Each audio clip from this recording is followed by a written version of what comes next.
Pertemuan yang lalu ini sudah seru ini, sudah seru, tengah-tengah seru kita harus selesai dan dilanjutkan pada hari ini. Nah, pada hari ini nanti Bu Eta akan membahas puisi dan prosa. Memang ini kajiannya dalam bahasa Inggris, tetapi jangan khawatir, ini juga bisa diterapkan dalam segala macam bahasa ya, walaupun walaupun terus terang saya kalau kalau disuruh apa kajian dalam bahasa Inggris itu langsung budek saya, budek itu tuli. Jadi memang harus lebih banyak belajar lagi. Tetapi hari ini Bu Eta akan berbagi bagaimana cara membedah puisi, bagaimana cara membedah prosa dalam sastra elegis.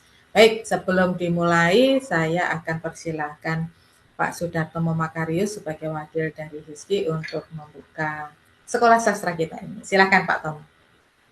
Terima kasih waktu yang diberikan pada saya. Semoga suara saya terdengar. Terdengar. Ya, terima kasih. Yang saya hormati Ketua Umum MISKI, Prof. Novi Anugrahiti, MHUM, Mbak Indah ini yang setia menjaga gawang, juga Bu Eta sebagai narasumber kali ini yang kemarin sudah berbicara banyak dan kali ini akan melengkapi kajian terutama dalam bidang prosa. Ya, sekolah sastra ini memang dirancang bagaimana untuk membekali para anggota ISKI untuk meningkatkan kompetensi dalam bidang teori, konsep maupun metode. Demikian, oleh karena itu pada hari ini juga akan dilengkapi dengan hal-hal yang bersifat praktis yang berkaitan dengan hasil-hasil penelitian. Kalau kemarin sudah disinggung beberapa mengenai puisi, hari ini semoga nanti prosa akan lebih seru lagi. Dan kemarin juga masih menyisakan beberapa pertanyaan, karena di Indonesia ini juga banyak juga karya-karya yang merepresentasikan keelegian. Ya, jadi kemarin yang disebutkan oleh Bu Indah beberapa, ya termasuk penyanyi yang sangat terkenal dari Semarang juga ya, Didi Kempot itu kan. Semuanya lagunya itu mengenai cinta, tapi juga mengenai perpisahan dan yang tragis-tragis pokoknya. Nah, baik Ibu Bapak dan para saudara anggota HISKI dari Aceh sampai Papua, pada pagi hari sampai siang hari ini kita akan menyimak paparan dari Ibu Eta mengenai sastra eligis. Semoga ini semakin memperkaya kita dan juga menjadi bekal untuk melakukan riset-riset, terutama yang dikeluhkan oleh BRIN itu adalah riset dasar ini yang masih belum banyak peminatnya. Nah, semoga dengan penambahan teori-teori ini kita menjadi terinspirasi untuk melanjutkan riset-riset, terutama riset dasar. Eh, Demikian saya kira sambutan dari saya. Selamat mengikuti semuanya dan semoga terinspirasi melalui kajian yang dipaparkan pada pagi sampai siang hari ini. Terima kasih Bu Eta, Bu Indah, Prof. Novi. Baik, terima kasih Pak Tomo. Teman-teman sebelum sebelum kita ke Bu Eta, eh, untuk daftar hadir, nah ini harus saya berikan di awal daftar hadir, nanti akan dibagikan oleh Mas Ferry. Nanti setelah pukul 11 lah, setelah paparan dari Bu Eta selesai ya. Kemudian karena ini sekolah kita bersama, kita sama-sama juga belajar di sini. Kami mohon supaya eh, tahan tangannya untuk tidak coret-coret ya.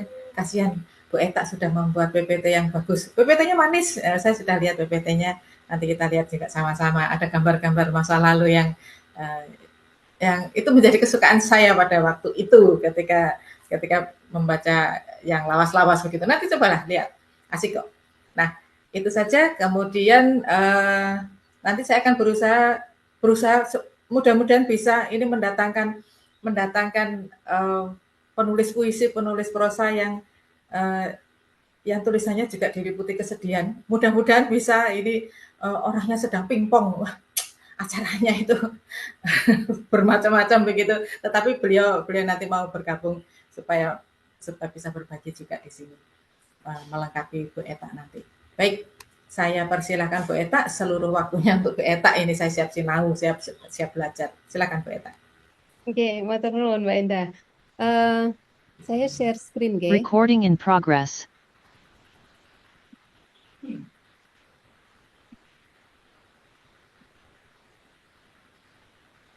Baik, sudah tampak, Bu. Ya, ya, Assalamualaikum warahmatullahi wabarakatuh. Yang terhormat Prof. Novi, Pak Tomo, Pak Ferry, kemudian ada terus juga Bu Endah dan teman-teman HISKI, pengurus HISKI Pusat, dan juga teman-teman HISKI yang alhamdulillah sudah hadir untuk diskusi kita pagi ini. Kita akan meneruskan sastra elegis, jadi atau elegiac literature. Jadi memang ini sastra Inggris, karena memang saya dari prodi sastra Inggris, tapi insya Allah dari pertemuan minggu lalu kita bisa memahami nggih. Jadi saya pikir semua orang bisa bahasa Inggris kok sebenarnya. Hanya saja banyak dari kita yang merasa nggak bisa bahasa Inggris, padahal sebenarnya semua orang bisa. Kita sudah belajar bahasa Inggris sejak SD, anak-anak sekarang bahkan TK sudah diajari bahasa Inggris begitu. Jadi kita akan meneruskan pembahasan tentang sastra elegis. Minggu lalu luar biasa diskusinya, masukannya. Saya berharap pagi ini kita juga mendapatkan banyak teman-teman yang berbagi berbagi pengetahuan, begitu berbagi ilmu juga tentang sastra elegis. Karena kalau kita bicara tentang elegi, nggak hanya, tentu saja tidak hanya di satu tempat, artinya kepedihan, kesedihan itu menjadi pengalaman yang universal yang dialami oleh siapapun di dunia ini. Artinya berarti sastrawan dimanapun itu pasti juga akan menangkap tema-tema elegis, tema-tema tentang kepedihan. Jadi saya akan ini yang minggu lalu kita sudah membahas tentang elegiac poetry dengan menampilkan 3 puisi dari William Wordsworth dari era romantik, dan kita akan mengunjungi sejenak sedikit pembahasan kita tentang puisi minggu lalu dan akan meneruskan dengan prosa elegis atau elegiac prose. Dan mari kita mulai dengan saya ingin mengingatkan tentang apa sih sebenarnya elegi. Jadi kalau elegi itu kan biasanya kita secara konvensional kita memahami elegi ini sebagai puisi tentang berkabung, tentang berduka begitu. Dan Christopher Rovi, seorang ahli sastra dari Amerika, jadi dia menulis bahwa elegi itu secara konvensional memang kalau kita bicara puisi-puisi di era romantisme di Inggris, maka memang elegi itu menjadi salah satu yang dominan begitu di sana. Jadi ada ratusan puisi yang ditulis di antara 1780 sampai 1830 itu yang judulnya memang mengandung kata elegi, atau ada banyak nama yang lain, ada monody, effusion, epitaph, dan ada banyak lagi puisi-puisi di era romantik itu yang memang latarnya itu di sebelah makam begitu. Sama seperti yang kemarin yang minggu lalu kita bahas pada We Are Seven, itu kan juga percakapan antara seorang laki-laki dewasa dengan seorang anak kecil dan yang sedang berlarian bermain di samping makam 2 orang kakaknya. Tapi secara kalau kita melihat lagi, jadi kalau secara genre memang ada aturannya yang disebut dengan elegi itu seperti apa. Tapi kalau toh misalnya itu bukan elegi, tidak ada judul eleginya, tapi sebenarnya kalau kita bicara sastra Inggris abad ke-19 itu memang banyak yang bicara tentang hal-hal yang sifatnya kesedihan, kepedihan, yang disebut dengan elegiac, karena memang pada saat itu seperti yang sudah saya sebutkan minggu lalu bahwa ada revolusi Perancis, ada revolusi Amerika, kemudian juga ada revolusi industri yang itu membawa perubahan yang sangat drastis, sangat radikal pada kehidupan masyarakat di Inggris, dan tentu saja kemudian banyak menciptakan kepedihan baik dari kehilangan orang-orang karena orang-orang yang dicintai karena meninggal, atau orang-orang yang kemudian jadi harus pergi ke tempat yang sangat jauh dari kampung halaman. Kalau kita lihat, nah jadi kalau kita lihat kamus, jadi saya akan mengutip lagi kamus dari Merriam-Webster. Jadi kata elegiac itu berasal dari Latin, bahasa Latin elegiacus, yang kemudian kita lihat perkembangannya begini. Jadi memang awalnya elegiac itu berarti mengacu pada puisi-puisi elegis. Tapi kalau kita lihat sekarang dalam perkembangannya, jadi sebenarnya ketika kita bicara elegis itu apapun yang sifatnya itu menyedihkan, pedih atau nostalgia itu bisa kita anggap sebagai elegis. Sementara kalau elegi seperti yang sudah kita bahas secara umum adalah, jadi kalau misalnya puisi itu bicara tentang ratapan karena sesuatu yang apakah kita kehilangan seseorang atau kita kehilangan sesuatu yang sangat penting untuk kita, maka bisa dianggap sebagai mempunyai sifat elegis atau elegiac.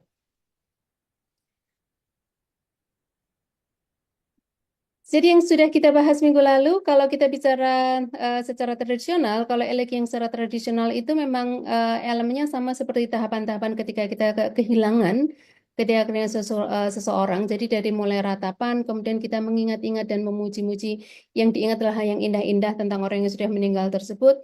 Baru kemudian kita akan bisa menerima karena ya sudah memang dia sudah tidak ada dan dia ada di tempat yang lebih baik begitu.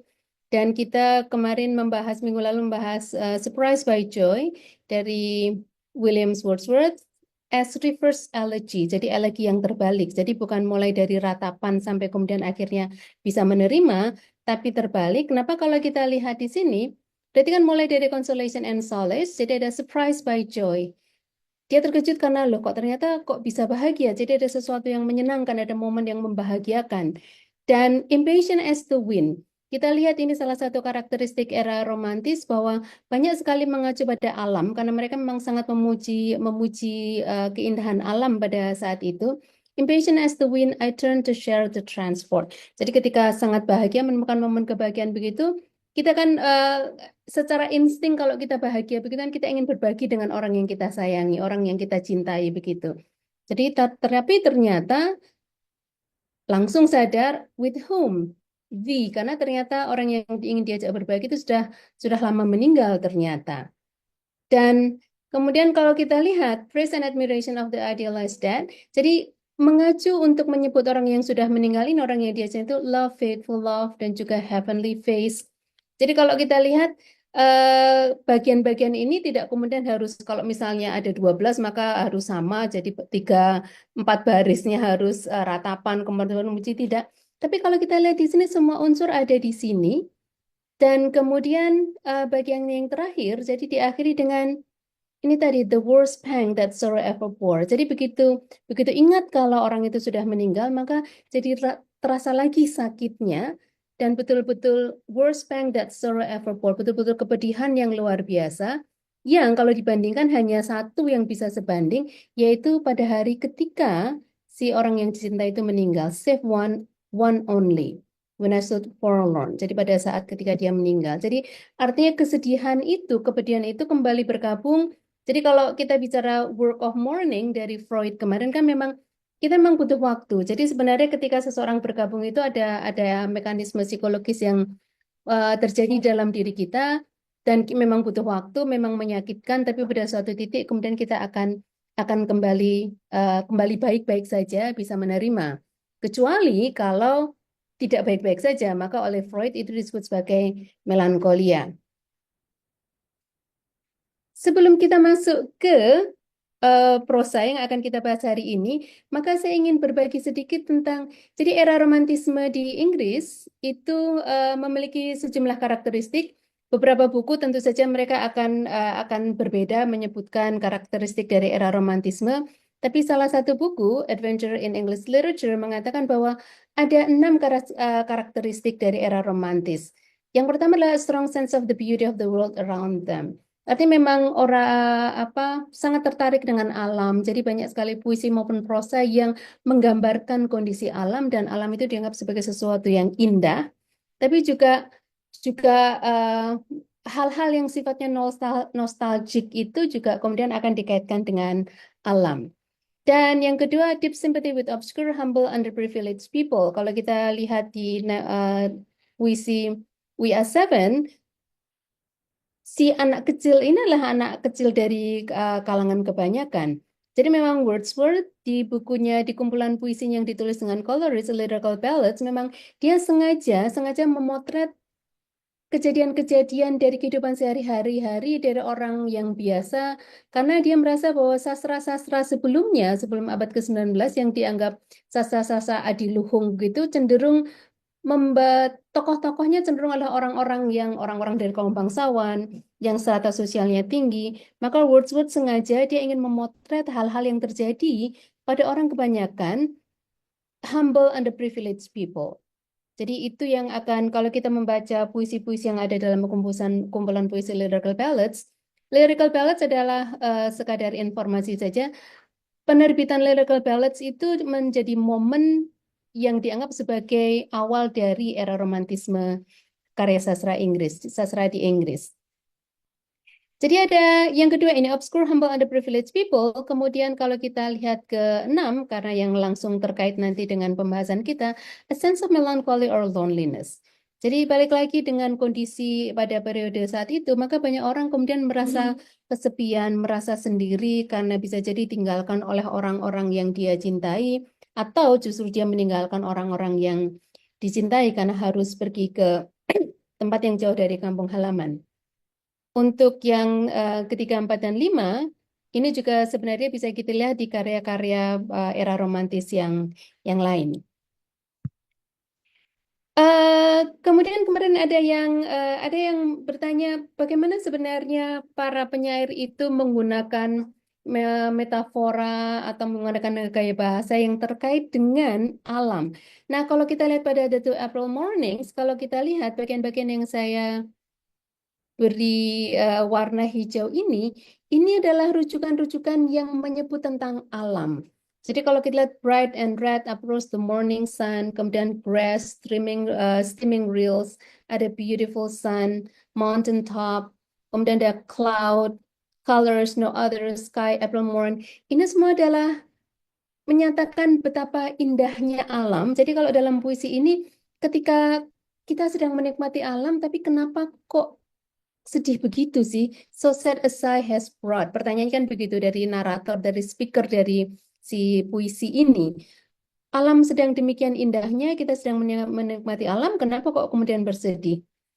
Jadi puisi ini menjadi salah satu contoh bagaimana puisi-puisi di era romantis, nanti kita juga lihat di prosa juga sama.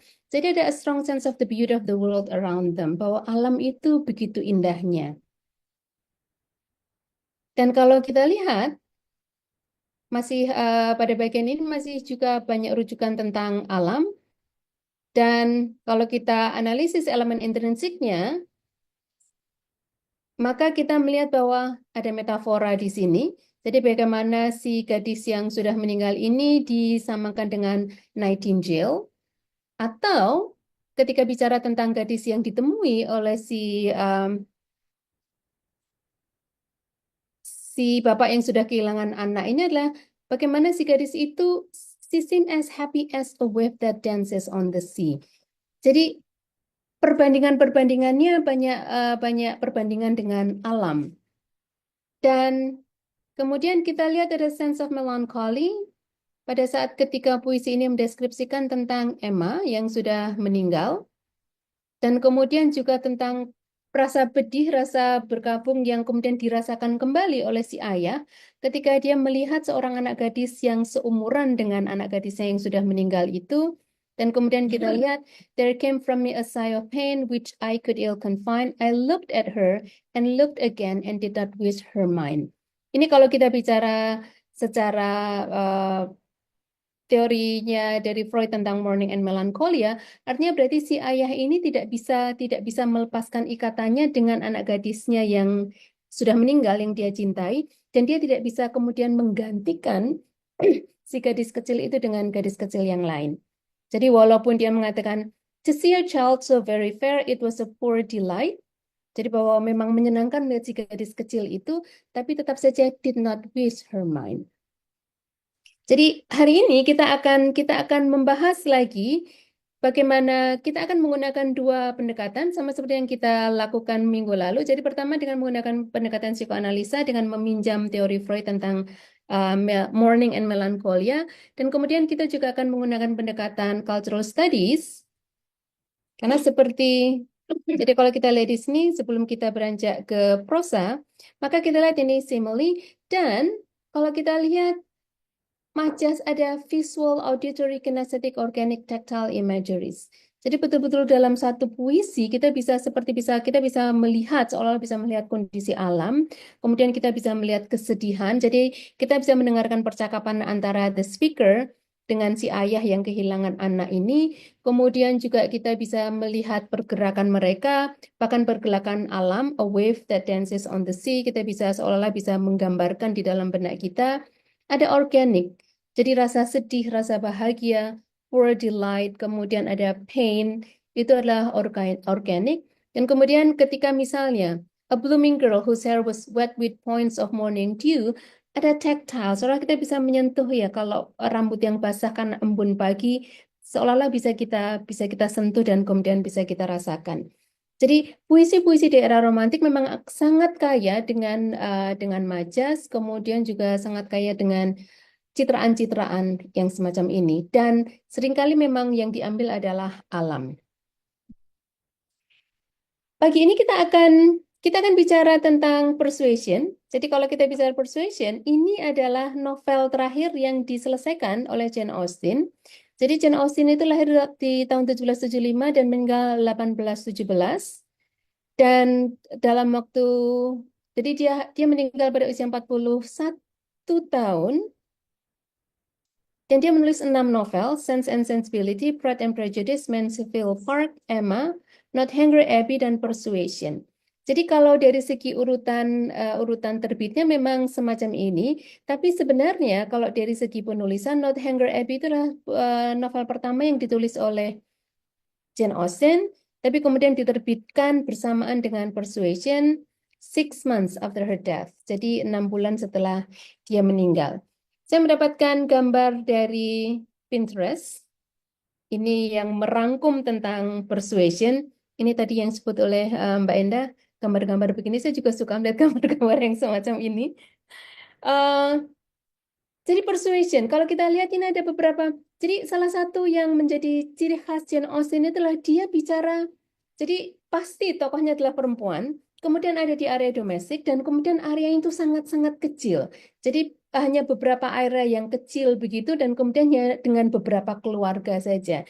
Jadi kalau kita lihat ada keluarga Elliot, kemudian ada keluarga Musgrove, dan ya sudah itu saja. Jadi kalau kita misalnya beralih dari satu kota ke kota lain, paling ada 2 atau 3 kota, ke Bath, ke Lyme, ke London, yang semacam itu. Jadi memang mewakili kehidupan perempuan pada masa itu yang memang rata-rata mereka tidak pergi kemana-mana.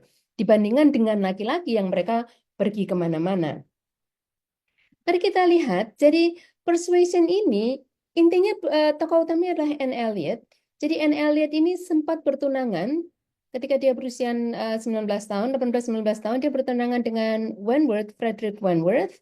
Tapi karena tidak disetujui oleh ayahnya, tidak disetujui oleh Lady Elliot yang merupakan pengganti ibunya, maka kemudian dia memutuskan untuk tidak lagi bertunangan, jadi memutuskan pertunangannya dengan Frederick Wentworth, dan itu sesuatu yang ternyata dia sesali. Jadi novel diawali ketika 8 tahun sesudah dia memutuskan pertunangan.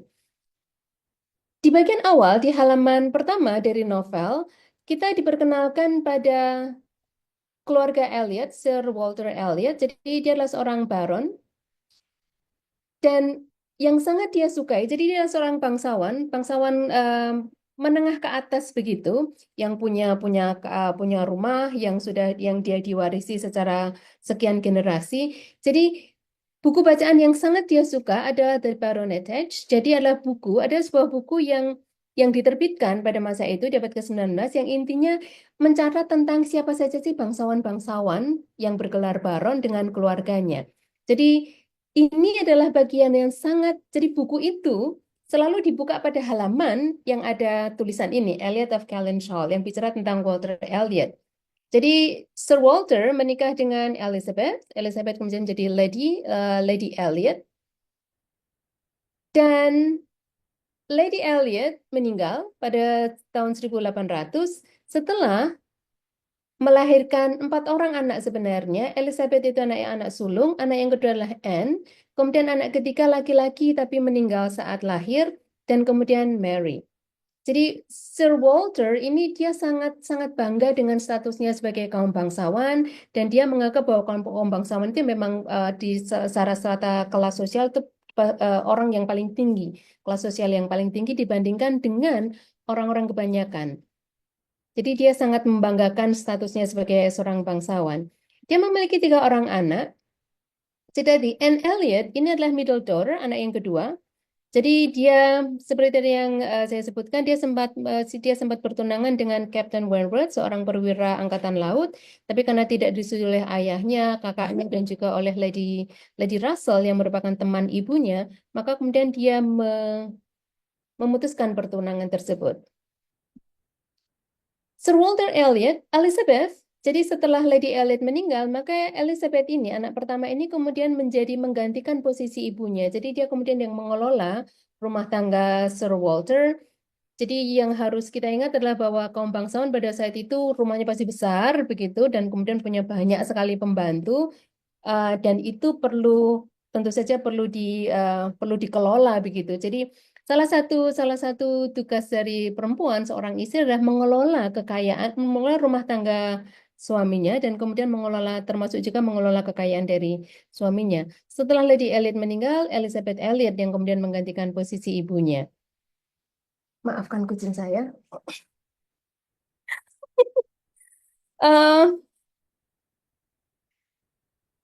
Eh, anak bungsu mereka, jadi Elizabeth anak pertama, Anne Elliot anak kedua, dan kemudian ada Mary. Mary ini menikah dengan Charles Musgrove.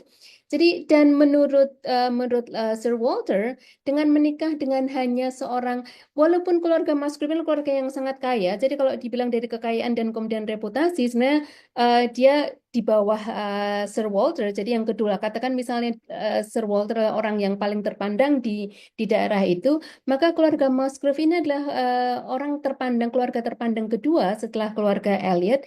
Hanya saja mereka bukan kaum bangsawan. Jadi mereka kaya raya, tapi bukan kaum bangsawan, sehingga menurut Sir Walter itu tidak memberikan keuntungan apapun pada Mary, karena kemudian dia tidak mendapatkan gelar kebangsawanan. Artinya kemudian anak-anak yang dilahirkan oleh Mary juga tidak akan bisa menjadi pengganti, tidak akan bisa meneruskan garis bangsawan. Jadi tadi disebutkan bahwa sempat mereka sebenarnya Sir Walter punya anak laki-laki tapi meninggal, maka otomatis nanti ketika Sir Walter meninggal, maka semua Kellynch Hall, jadi rumah dinasti mereka itu akan jatuh ke generasi berikutnya yang laki-laki. Tidak akan jatuh tidak akan kemudian diwariskan di salah satu dari 3 anak Sir Walter. Kemudian ada Lady Russell. Lady Russell ini adalah jadi semacam dia sahabat dari Lady Elliot dan setelah Lady Elliot meninggal maka dia kemudian menjadi godmother dari Anne dan menjadi penasehat. Jadi pada awal novel dimulai, Sir Walter Elliot berada dalam kesulitan keuangan, hutangnya banyak, penghasilannya tidak bisa memenuhi, tidak mencukupi untuk bisa menyesuaikan dengan gaya hidupnya. Karena kalau kaum bangsawan itu kan mereka punya tanah, mereka pekerjaan tanah, mereka punya kekayaan mereka lebih pada tanah begitu, ada sedikit investasi tapi tidak begitu banyak, sehingga dengan gaya hidup mereka biasanya tidak bekerja, menyerahkan pada orang-orang di bawahnya untuk mengelola kekayaan mereka.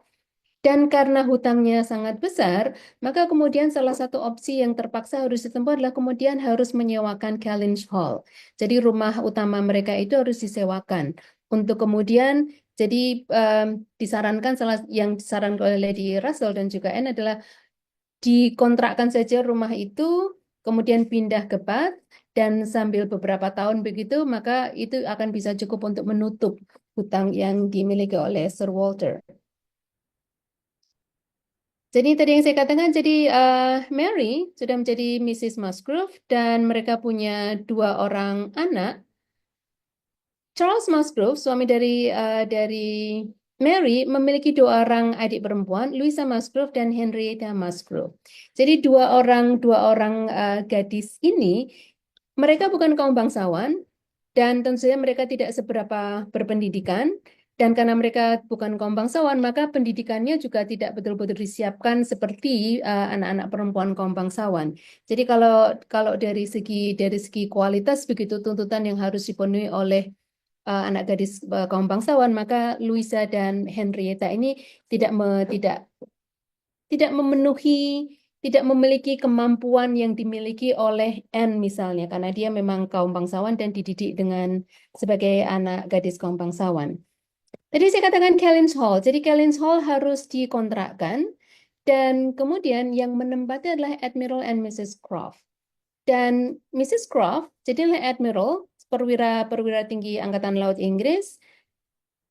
Istrinya adalah ternyata, jadi mereka tidak tahu sebelumnya, tapi ketika kemudian muncul potensi bahwa nanti Admiral dan Mrs. Croft yang akan mengontrak, akan menempati Kellynch Hall, kemudian baru diketahui bahwa ternyata Mrs. Croft ini adalah saudara perempuan dari Captain Wentworth. Jadi tunangan si Anne yang 8 tahun sebelumnya sudah diputuskan pertunangannya oleh Anne. Kemudian ada tokoh Captain and Mrs. Harfield, ini adalah teman dari Captain Wentworth. Ada Captain Benwick, ada Captain Benwick. Dia adalah teman Wentworth juga.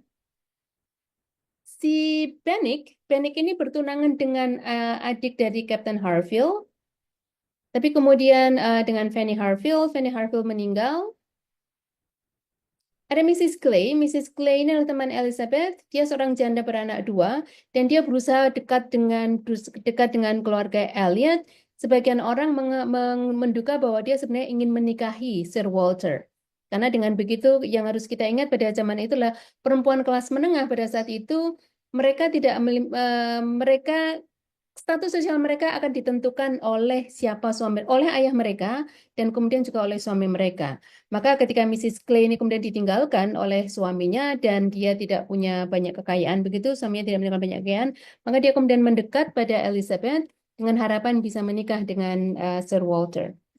Kemudian ada Mrs. Smith, ini adalah teman sekolah kakak kelas ketika si Anne sekolah di Bath.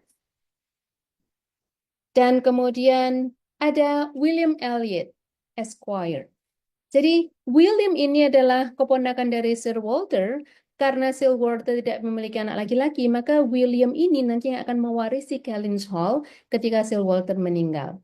Jadi kalau kita ingat pada novel Jane Austen yang Pride and Prejudice, begitu ayahnya meninggal, maka istri dan anak-anak gadisnya itu kemudian harus terusir dari rumah mereka karena anak sulung ayahnya dari istri yang pertama itu kemudian menempati rumah tersebut. Kalau kita lihat timeline-nya, jadi novel Persuasion diawali summer 1814, jadi musim panas 1814, tapi kemudian di chapter 1, di bab 1 dan 2, kita sudah diberikan ringkasan apa yang terjadi sebelumnya. Jadi kalau kita lihat tadi dari The Baronet Hedge, ada bahwa Anne Elliot itu lahir 1787, ibunya meninggal 1800, dia sempat menikah sebentar dengan Wentworth 1806. Novel dibuka pada musim panas 1814 dan Spring 1815, jadi satu tahun kemudian, tidak sampai 1 tahun kemudian, Anne sudah menikah dengan Wentworth. Jadi kalau kita lihat, wah ini happy ending begitu. Tapi sebenarnya tidak. Kenapa? Karena novel ini diawali 8 tahun setelah Anne memutuskan pertunangan, dan kemudian ada banyak hal yang terjadi 18 tahun. Jadi kita dibawa ke belakang apa yang dirasakan oleh Anne, apa yang dirasakan oleh Wentworth ketika selama 8 tahun ketika mereka berpisah. Saya ingin mengingatkan lagi beda antara grief dengan mourning. Jadi kalau grief itu internal experience of loss, jadi apa yang kita rasakan di dalam diri kita ketika kita kehilangan seseorang, sementara mourning berkabung itu lebih ke ekspresi yang kita tunjukkan keluar ketika kita bergabung. Dan Rothschild and Swood, mourning is the social expression or acts expressive of grief. Jadi ekspresi-ekspresi, tindakan-tindakan yang menunjukkan bahwa kita sedang bergabung. Itu definisi dari mourning menurut Strobe and Swood. Jadi kalau kita lihat di novel, misalnya, jadi she was at this present time the summer of 1814 wearing black ribbons for his wife. Jadi Mr. Elliot, keponakan Sir Walter, baru saja kehilangan istrinya. Dan sebagai salah satu bentuk penghormatan, maka kemudian Elizabeth juga mengenakan baju yang menunjukkan bahwa dia juga ikut bergabung karena kematian dari istri Mr. Elliot. Hanya saja karena sebenarnya Elizabeth ini berharap bisa menikah dengan Mr. Elliot, karena kalau dengan menikah dengan Mr. Elliot akan menjadi Sir Elliot setelah Sir Walter meninggal. Dengan begitu Elizabeth akan menjadi Lady Elliot. Hanya saja kemudian Mr. Elliot ini memilih untuk menikah dengan perempuan kebanyakan yang kaya raya. Pada saat itu dia tidak perlu dengan gelar kebangsawanan. Jadi ketika kemudian istrinya meninggal, Elizabeth, dia menggunakan cara yang paling murah dan paling mudah untuk menunjukkan bahwa dia bergabung. Dan karena sedang bergabung, maka ketika pertama kali keluarga Elliot ini bertemu dengan Mr. Elliot, mereka menggunakan pakaian yang menunjukkan kalau mereka sedang bergabung. Jadi mereka bertemu ketika mereka pertama kali melihat Mary, jadi keluarga mereka sama-sama piknik begitu ke sebuah pantai, dan kemudian mereka melihat Mr. Elliot, dan kemudian si Mary mengatakan, it must be our cousin, ini pasti sepupu kita. It must be our Mr. Elliot. In mourning, you see, just as our Mr. Elliot must be, karena mereka sudah mendengar kalau Mr. Elliot sedang bergabung. Jadi ketika melihat ada dua orang laki-laki yang sedang menggunakan pakaian yang bergabung, maka itu pasti Mr. Elliot. Dan kita di sini, my father's next heir. Jadi memang mereka sudah tahu bahwa Mr. Elliot nanti yang akan mewarisi Helen's Hall. Dan ini adalah contoh-contoh dari bagaimana berkabung itu bisa mewujud dalam pakaian atau juga dalam tindakan. Ilustrasinya kurang lebih semacam ini. Jadi kalau yang betul-betul berkabung itu betul-betul semuanya dengan warna hitam, tapi Elizabeth memilih hanya ada pakai pita hitam saja, sekadar menunjukkan bahwa ya dia ikut bergabung, tapi sebenarnya dia tidak seberapa peduli sebenarnya dengan Mr. Elliot, terutama karena dia sudah sempat patah hati karena Mr. Elliot menolak ditunangkan dengan Elizabeth. Dan kemudian Mr. Elliot menggunakan baju yang semacam ini. Kalau kita lihat, wearing black ribbons for his wife, dan ini the crepe round his head. Jadi semacam pita begitu. Jadi tidak hanya menggunakan pakaian hitam, tapi juga topinya diberi semacam pita untuk menunjukkan bahwa dia sedang bergabung.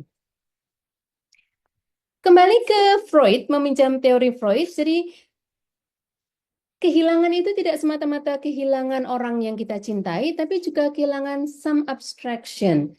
Jadi hal-hal yang sifatnya mungkin abstrak. Di sini contohnya misalnya country, liberty, an ideal, and so on. Captain Benwick, kita lihat, dia bertunangan dengan Captain Harville's sister, saudaranya Captain Harville, dan kemudian meninggal. Jadi mereka menunggu, jadi mereka tidak segera menikah karena dia juga seorang perwira angkatan laut. Mereka menunggu setahun, 2 tahun sampai si Benwick ini mendapatkan cukup uang, cukup harta untuk kemudian bisa menikah. Jadi pada abad ke-19, seringkali yang menjadi kendala seseorang untuk menikah adalah karena dia belum punya cukup harta untuk bisa dianggap layak untuk menikah. Dan pada akhirnya ketika dia sudah mendapatkan harta yang dia kejar, sayangnya Fanny Harville did not live to know it. She had died the preceding summer. Jadi Fanny Harville keburu meninggal, dan Fanny meninggal ketika Benwick masih sedang berlayar. Menurut Freud lagi, jadi bahwa ketika kita bergabung, maka kita akan kehilangan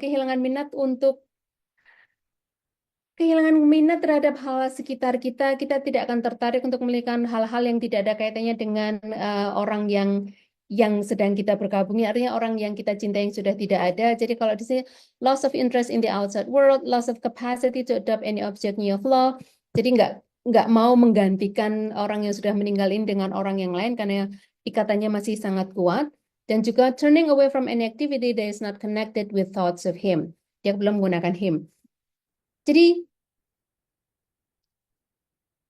kalau kita lihat pada kutipan ini, jadi Captain Wentworth believe it impossible for men to be more attached to woman than poor Benwick had been to Fanny Harville, or to be more deeply afflicted. Artinya Captain Wentworth melihat bahwa Benwick ini sangat mencintai Fanny, dan sangat terpuruk, sangat terpukul ketika Fanny meninggal, sehingga kemudian kita lihat suffer heavily, uniting very strong feeling with quiet, serious, and retiring manner. Dia kemudian menarik diri.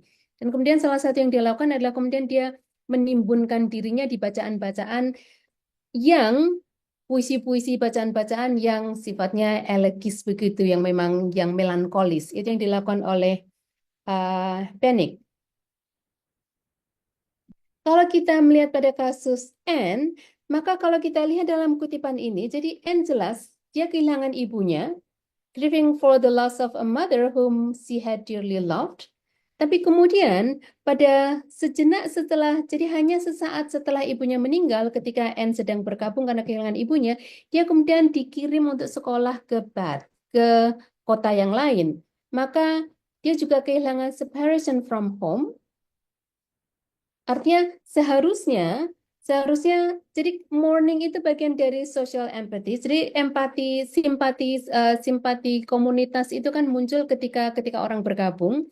Jadi yang kalau yang ada dalam kehidupan kita sehari, ketika kita takziah datang berkunjung pada orang yang sedang berkabung berusaha kehilangan, itu kan bagian dari kita menunjukkan dukungan kita pada orang yang kehilangan untuk membantu orang tersebut untuk bisa menerima kehilangannya. Dan sebenarnya Anne membutuhkan hal tersebut, tapi sayangnya ketika dia sedang bergabung, dia kemudian harus dikirim, dia berangkat untuk sekolah di kota yang lain. Maka dia mendapatkan kehilangan yang double, berarti separation from home. Dia harus terpisah dari rumahnya, dari orang-orang. Katakan misalnya ayahnya, kemudian kakaknya tidak begitu peduli pada dia, minimal Lady Russell peduli pada Anne. Jadi kita lihat dia baru berusia 14 tahun, dan dia merasakan sangat kehilangan, tidak hanya kehilangan ibunya, tapi juga kehilangan rumah, kehilangan dukungan orang-orang yang seharusnya ada di sekitar dia untuk mendukung dia. Dan itu yang kemudian memperkenalkan dia pada Miss Hamilton atau Mrs. Smith. Jadi Mrs. Smith adalah kakak kelas 3 tahun di atas Anne, dan Mrs. Smith ini, Miss Hamilton ini, yang kemudian membantu, yang menemani Anne ketika dia sedang bergabung di Bath. Seperti yang saya lakukan minggu lalu, yang sudah kita diskusikan minggu lalu, jadi kita akan melihat bergabung tidak hanya secara psikologis, tapi juga secara budaya. Jadi bagaimana kalau secara psikologis ini Esther Skor mengatakan discourse between the living and the imagined dead. A cultural account interprets mourning as a discourse among the living. Jadi kalau psikologis lebih ke bagaimana relasi antara si orang yang bergabung itu dengan orang yang baru saja meninggal. Tapi kalau pendekatan secara budaya, maka kita melihat bagaimana mourning itu merupakan wacana di antara orang-orang yang masih hidup. Itu yang juga akan kita lihat pada novel Persuasion. Untuk Captain Bennick, jadi ketika kemudian dia kehilangan, ketika kemudian dia pulang dari berlayar dan kemudian mendapati Fanny sudah meninggal, maka kemudian dia diajak tinggal oleh kakak Fanny, jadi oleh Kapten Harville, diajak tinggal, dan kemudian orang-orang di sekitar mereka itu betul-betul sangat bersimpati pada kesedihan dari Kapten Bennick. Jadi the sympathy and goodwill excited towards Kapten Bennick was very great. Jadi banyak orang kemudian komunitas itu mendukung, membantu Kapten Benwick untuk bergabung. Tidak demikian dengan Anne. Kalau kita lihat, jadi begitu dia ibunya meninggal, dia kemudian dikirim untuk sekolah ke luar kota. Kemudian ketika dia kembali, ayah dan kakaknya itu tidak peduli. Jadi adik bungsunya sudah menikah, pindah ke Uppercross. Kemudian yang tinggal di rumah hanya ayah dan kakaknya, ayahnya Sir Walter dan Elizabeth. Dan mereka tidak peduli pada Anne. Her word had no weight. Her convenience would always to give way. She was only Anne. Jadi dia sama sekali nggak dianggap di rumahnya sendiri.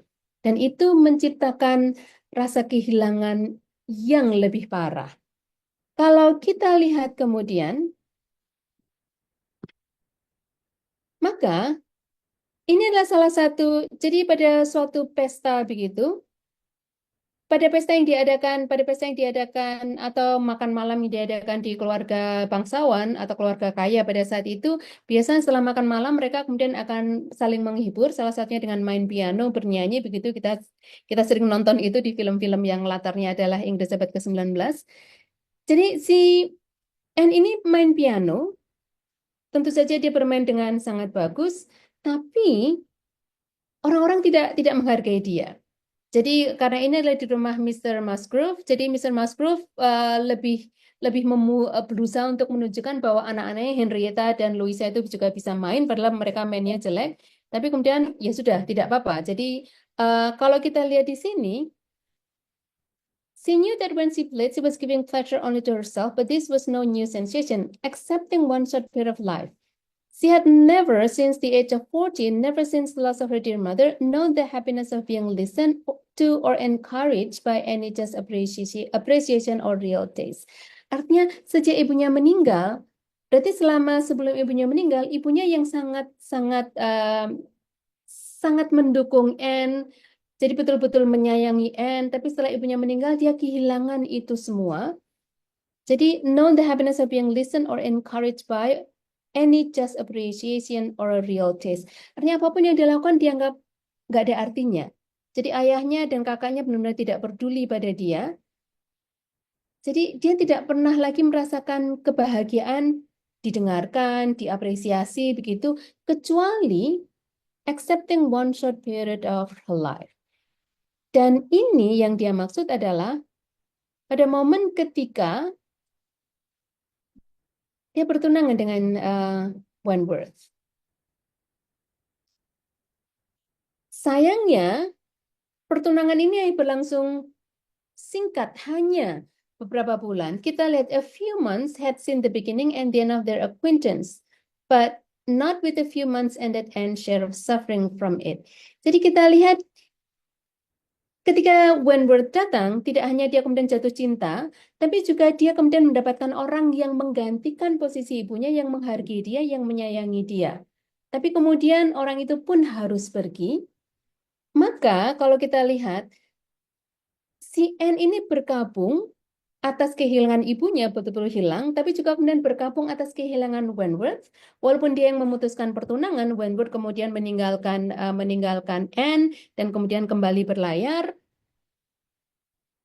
Dan berkabung ini tidak semata-mata mourning, tapi kemudian sudah menjadi melankolia karena kita lihat her attachment and regrets had for a long time clouded every enjoyment of youth.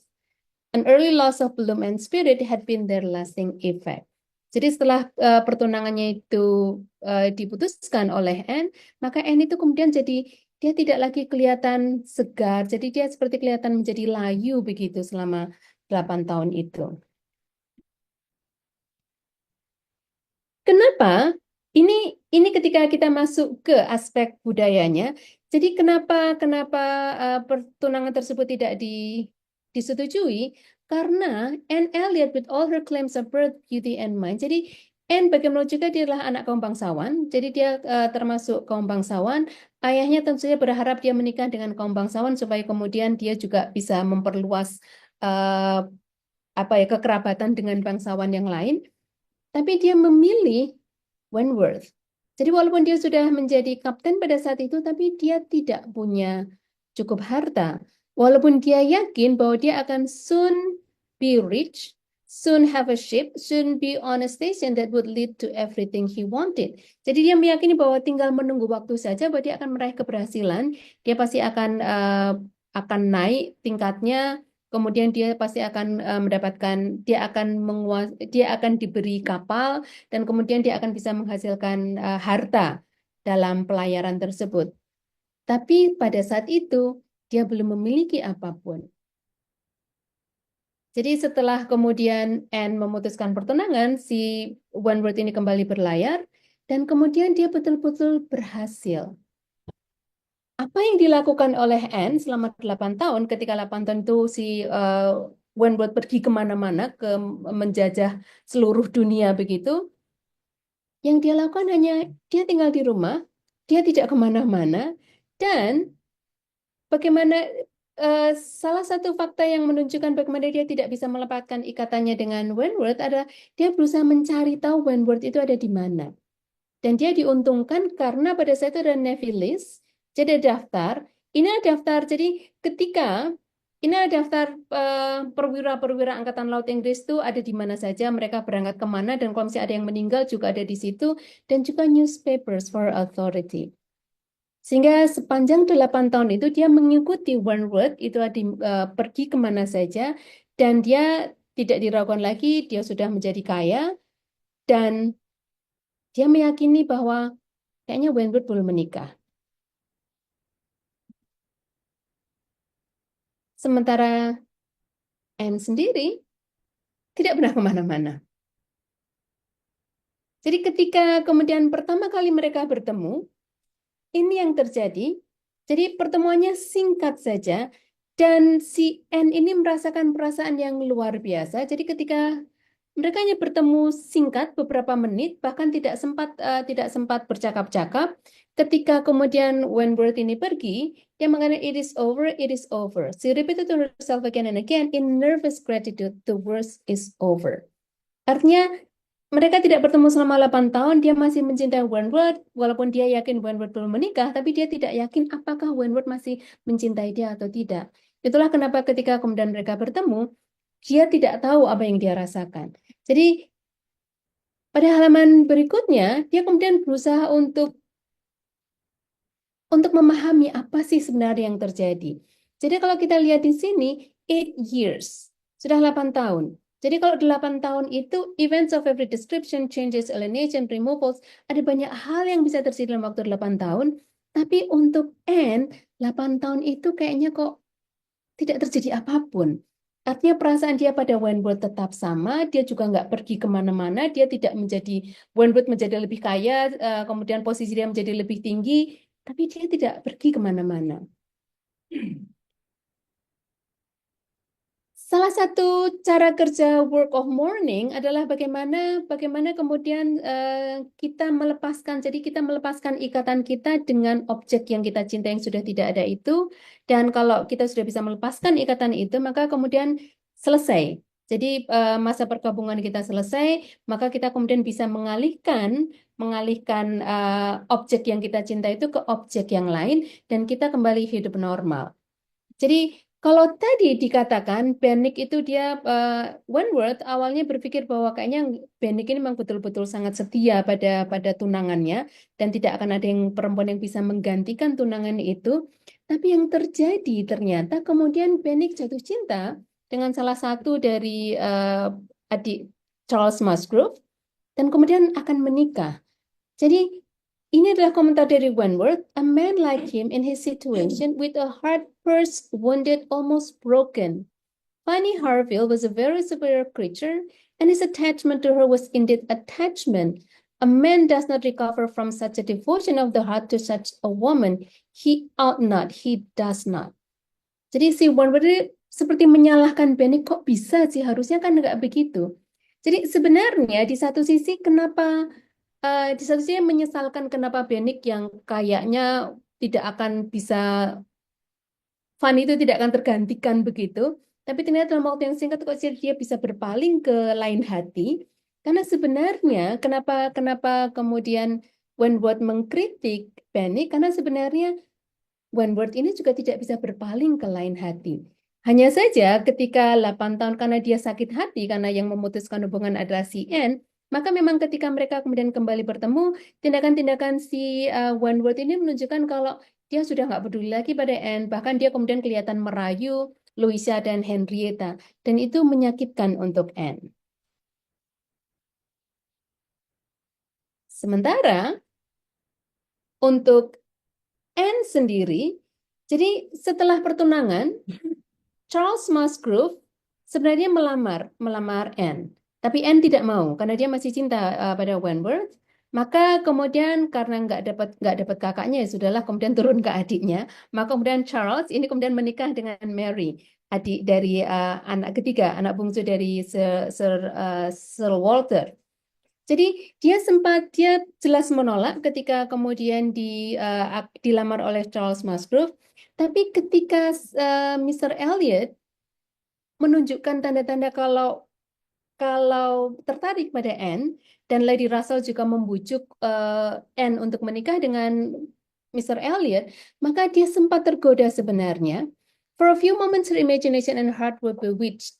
The idea of becoming what her mother had been, of having the precious name of Lady Elliot, first revived in herself, of being restored to Kellynch. Artinya kalau dia menikah dengan Mr. Elliot, maka dia akan menjadi Lady Elliot. Dan dia akan tinggal kembali di Kellynch Hall. Jadi ini pada momen ketika mereka semua sudah menyewakan Kellynch Hall ke Admiral Croft. Jadi kalau dia menikah dengan Mr. Elliot, maka dia akan kembali. Bisa menjadi Lady Elliot, bisa tetap tinggal di Kellynch Hall. Dia sempat tergoda, tapi kemudian hilang. Kenapa? Karena ya memang dia hanya cinta pada Wentworth. Dia tidak mencintai laki-laki yang lain. Dan kemudian dia juga melihat bahwa Mr. Elliot ini dia sangat sopan, seperti tidak ada apa yang dia lakukan itu sangat gentleman-like. Jadi betul-betul seperti seorang gentleman. Tapi si Anne ini menduga kayaknya kalau orang itu terlalu sopan, terlalu baik, pasti justru ada apa-apa begitu. Jadi Anne curiga bahwa sebenarnya Elliot ini punya motif-motif tertentu, sehingga kemudian dia jadi dia memang masih cinta pada Wentworth, tapi juga dia melihat bahwa Mr. Elliot ini bukan orang yang baik, tidak sebaik yang dia tunjukkan. Pada percakapan, pada bagian-bagian akhir, jadi pada percakapan dengan Harville, ketika Benwick sudah akan menikah dengan Louisa, kemudian awalnya Anne mengira bahwa si Wentworth ini akan menikah dengan salah satu adik Charles Musgrove. Dia bercakap-cakap, jadi mereka ada sebuah pesta begitu, pertemuan. Jadi mereka dalam satu ruangan, si Wentworth ini sedang duduk di meja begitu, dia sedang menulis surat. Kemudian Anne berbicara dengan Harville, dan mereka bicara tentang kesetiaan, bahwa perempuan itu cenderung lebih setia ketimbang laki-laki. Jadi Anne mengatakan, we certainly do not forget you so soon as you forget us. Jadi ini berdasarkan, jadi si Harville ini kan curhat begitu. Ini loh, katanya cinta pada Fanny, tapi belum lama Fanny meninggal, kok Benwicknya sudah berpindah ke lain hati, mau menikah dengan perempuan yang lain. Dan Anne mengatakan, perempuan itu, we certainly do not forget you so soon as you forget us. Laki-laki itu memang gampang melupakan. Kenapa? Karena kita lihat, perempuan itu, we live at home, quiet, confined, and our feelings prey upon us. Karena perempuan pada masa itu kan nggak kemana-mana. Jadi karena nggak kemana-mana, nggak banyak aktivitas, maka kan kemudian jadi betul-betul kemudian jadi lebih merasakan apa yang dirasakan. Sementara you are forced on exertion. Sementara laki-laki, you have always a profession, pursuits, business of some sort to take you back into the world immediately and continual occupation. Laki-laki itu selalu punya pekerjaan, selalu kemudian harus ke sini, harus ke sana. Sehingga change soon weaken impression. Sehingga kalau sudah ada banyak hal yang mengalihkan, sehingga tidak kemudian harus selalu memikirkan tentang kehilangan. Dan ketika kemudian si Harville mengatakan, enggak juga sih, enggak bisa kamu bayangkan ya kalau misalnya kami laki-laki pergi itu ketika kemudian kami mau pergi berlayar, kemudian berpisah dengan keluarga itu kan juga rasanya ini nanti bakal ketemu atau enggak, itu juga rasanya juga menyedihkan, juga pedih rasanya harus pergi meninggalkan keluarga.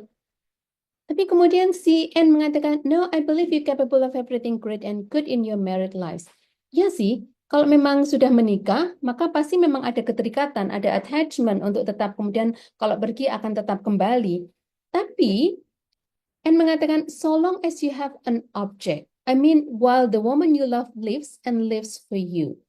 Artinya selama perempuan yang kamu cintai itu memang masih hidup dan hidup hanya untukmu, maka kamu mungkin masih tetap akan kembali, kamu akan tetap setia. Tapi kalau enggak, kalau perempuan sudah meninggal, ya sudah, lewat kan? Sementara dia mengatakan bahwa perempuan itu, kelebihan perempuan adalah loving longest when existence or when hope is gone. Bahkan ketika orang yang dicintai itu sudah tidak ada. Bahkan ketika dia sudah tidak bisa berharap. Jadi Anne ini mau mengatakan bahwa dia tetap mencintai Wentworth, walaupun Wentworth-nya pergi, walaupun katakan misalnya ketika Wentworth pun nanti akan menikah dengan orang lain, maka Anne akan tetap mencintai Wentworth. Itu kalau kita lihat secara psikoanalisis, menurut Freud berarti ini adalah melankolia. Karena tidak lagi melepaskan ikatan dengan objek yang dicintai yang sudah hilang.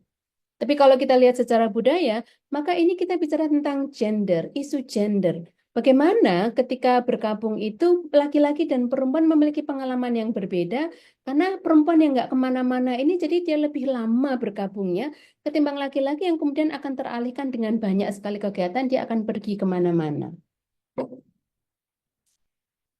Jadi ternyata percakapan itu didengarkan oleh Wentworth, maka kemudian Wentworth yang tadinya dia menulis surat untuk orang lain, akhirnya dia kemudian menulis surat untuk Anne, dan kemudian diberikan pada Anne, dan kemudian dia pergi. Dan kita lihat di sini, I can listen no longer in silence. Jadi ternyata ketika Anne sedang bercakap dengan Hartfield, si Wentworth ini sedang menulis surat begitu, pada satu titik kemudian penanya itu jatuh.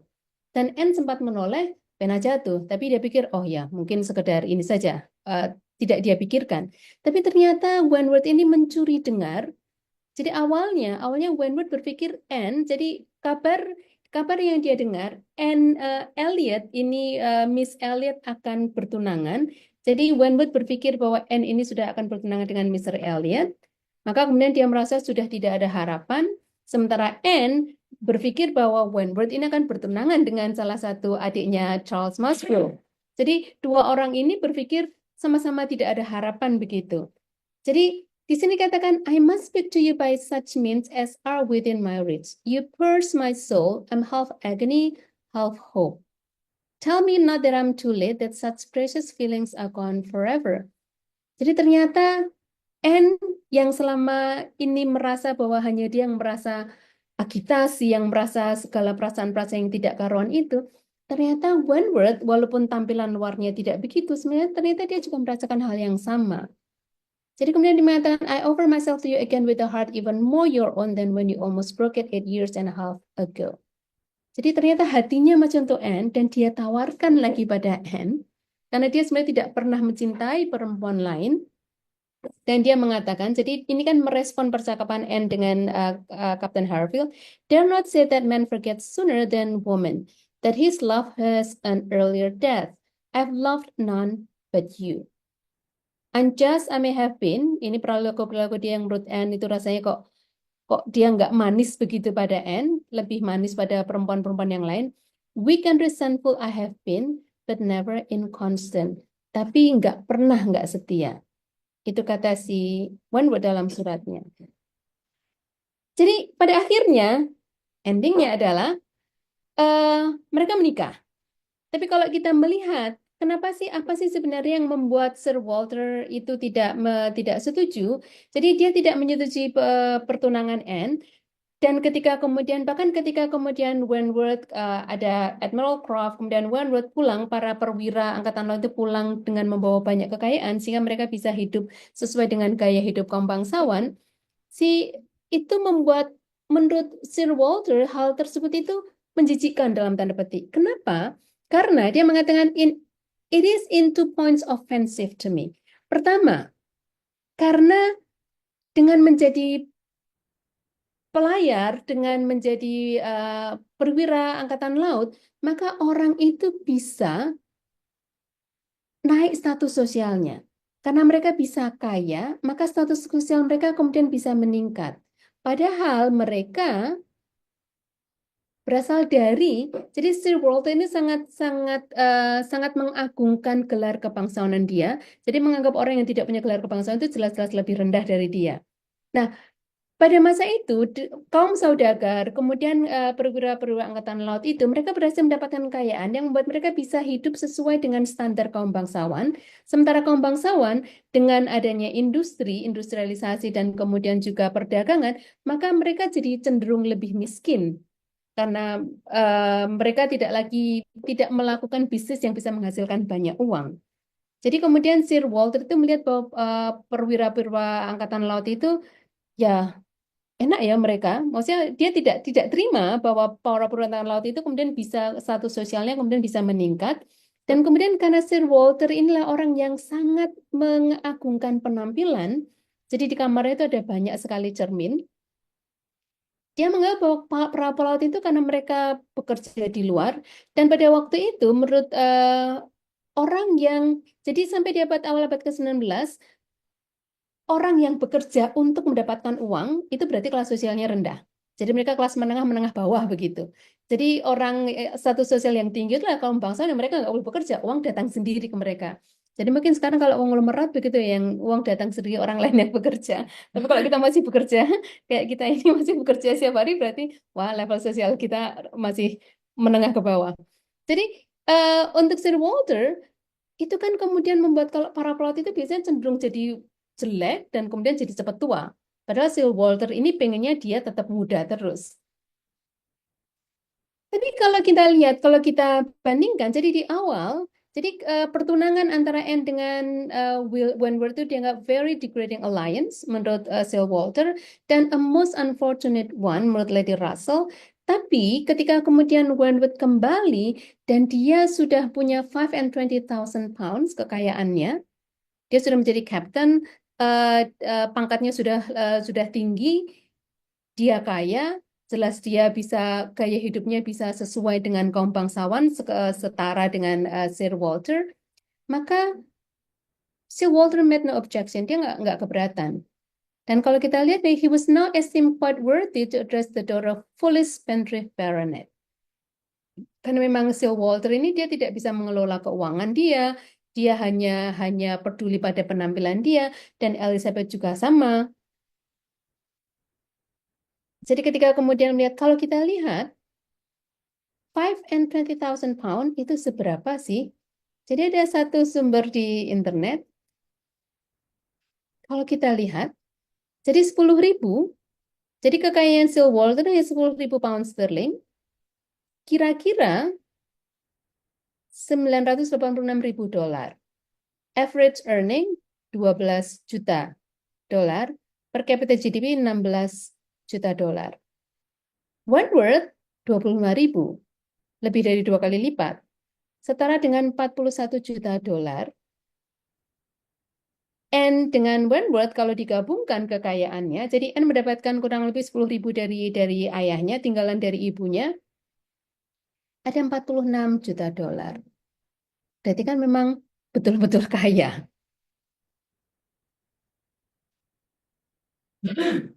Bagian akhir, jadi singkat cerita kemudian mereka menikah, dan pernikahan mereka ini adalah jadi sebagian kritik menganggap bahwa inilah kritik terhadap kaum bangsawan pada masa itu, yang mereka yang merendahkan orang-orang yang memiliki profesi.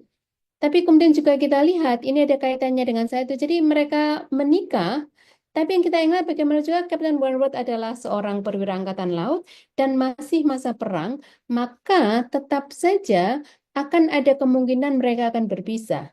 Jadi kalau sebelumnya mereka bertunangan, kemudian mereka berpisah karena memang Anne memutuskan pertunangan, setelah menikah pun masih ada kemungkinan besar William Wentworth juga akan pergi, dan bisa jadi dia juga akan meninggal atau entah ada di mana.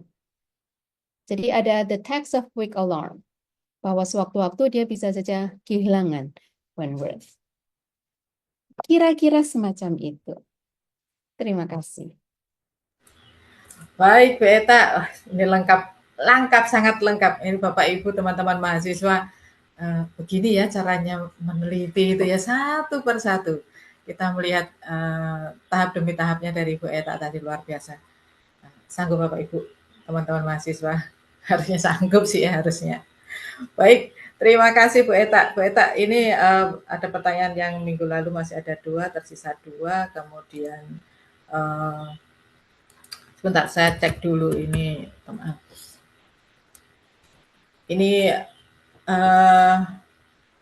Ini penelitian yang sesungguhnya Bapak Ibu dan mahasiswa, ini luar biasa ini. Teman-teman mahasiswa bisa meniru cara Bu Eta, seperti apa caranya. Tadi langkah demi langkah sudah ditunjukkan. Bagaimana kalau kita menggunakan konsepnya Freud itu. Satu persatu sudah ditunjukkan oleh Bu Eta. Nanti bisa dicek lagi ya di YouTube ini, diputar ulang begitu. Ini bisa menjadi salah satu materi yang luar biasa.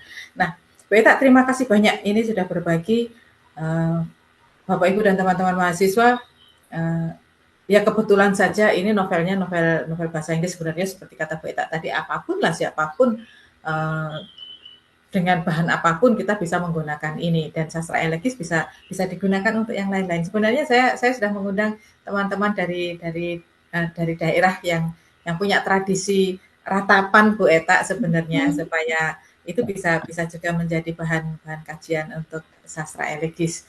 Uh, tetapi mereka masih masih sibuk semua, ada di aktivitas masing-masing. Nah, ini kalau tadi kita berpijak pada, kita melihat bahwa kita memosisikan diri kita sebagai peneliti atau calon peneliti. Nah, saya tuh ingin sebenarnya melihat bagaimana sih sebenarnya kalau penulis itu membuat karya, dan karyanya ternyata karya yang bisa masuk dalam dalam wilayah karya kedukaan atau perkabungan begitu. Seperti apa sih sebenarnya sebenarnya proses kreatif si para penulis ini, supaya supaya teman-teman juga juga juga tahu juga dari sisi penulisnya. Kalau dari sisi meneliti, nanti kita bisa bisa cek lagi apa yang disampaikan Bu Eta dengan terperinci ini tadi. Baik Bu Eta, saya minta izin, saya mempersilahkan salah satu penulis untuk berbicara bagaimana proses dia sehingga sehingga ada karya-karya yang mungkin bisa diteliti, ya, karya-karya beliau yang mungkin bisa diteliti. Pak Tengsu? Saya ingin ikut mendengar ini.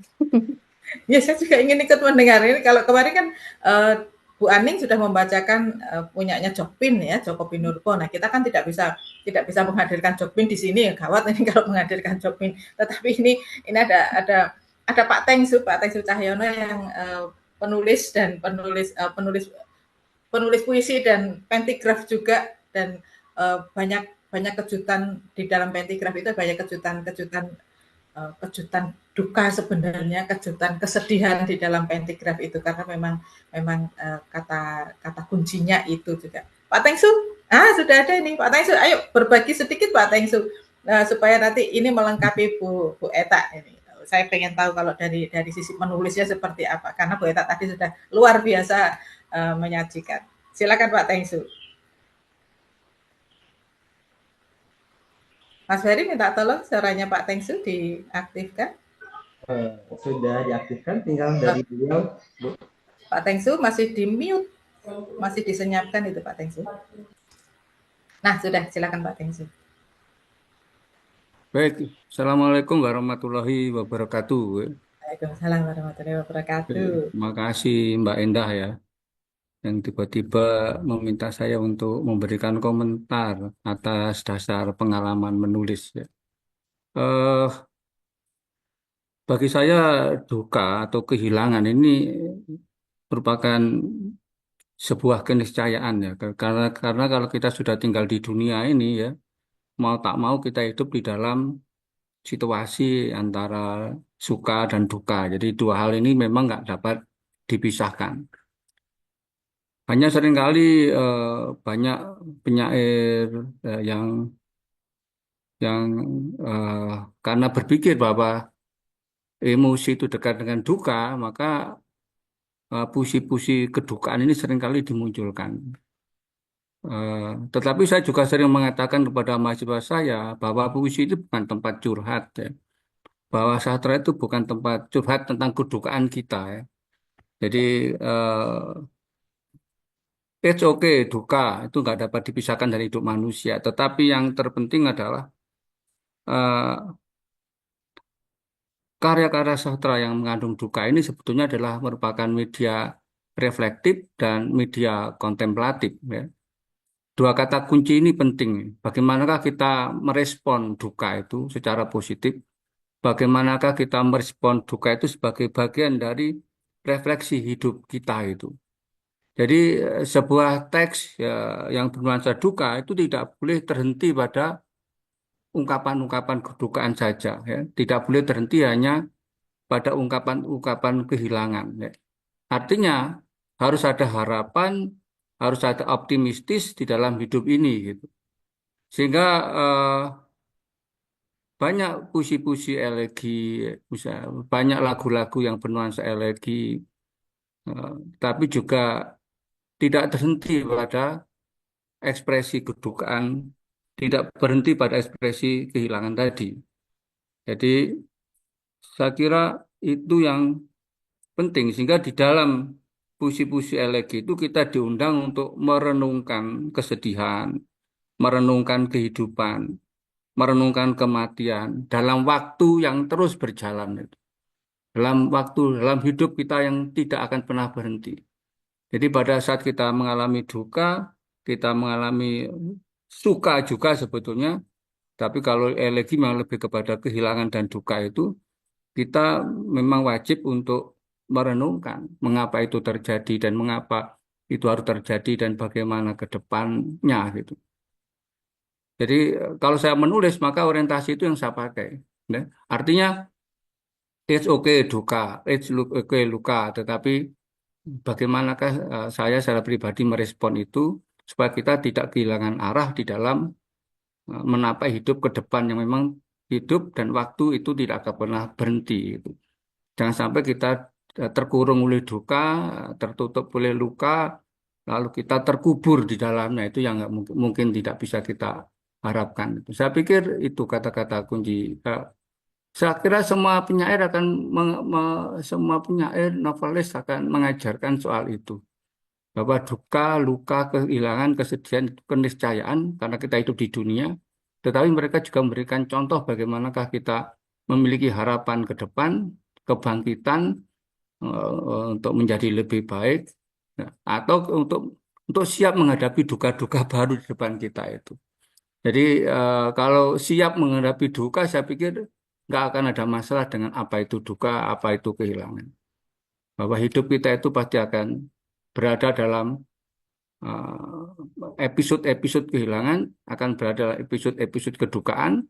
Tapi persoalannya adalah kita siap apa tidak menghadapi episode-episode itu. Itu kita akan mengalami semua. Gitu. Nah, jadi tetap harus ada harapan, harus ada optimistis, harus tetap semangat, gitu kan. Saya kira itu andai kan saya diminta nulis cerpen atau puisi atau yang lain. Gitu ya Mbak Endah ya. Baik, terima Maturnuwun kasih Pak Bu Tengsu. Eta ya. Gitu ya. Pak Tengsu, punyakah satu puisi yang bisa dibacakan di sini atau pentigraf yang bisa menunjukkan tentang kedukaan itu?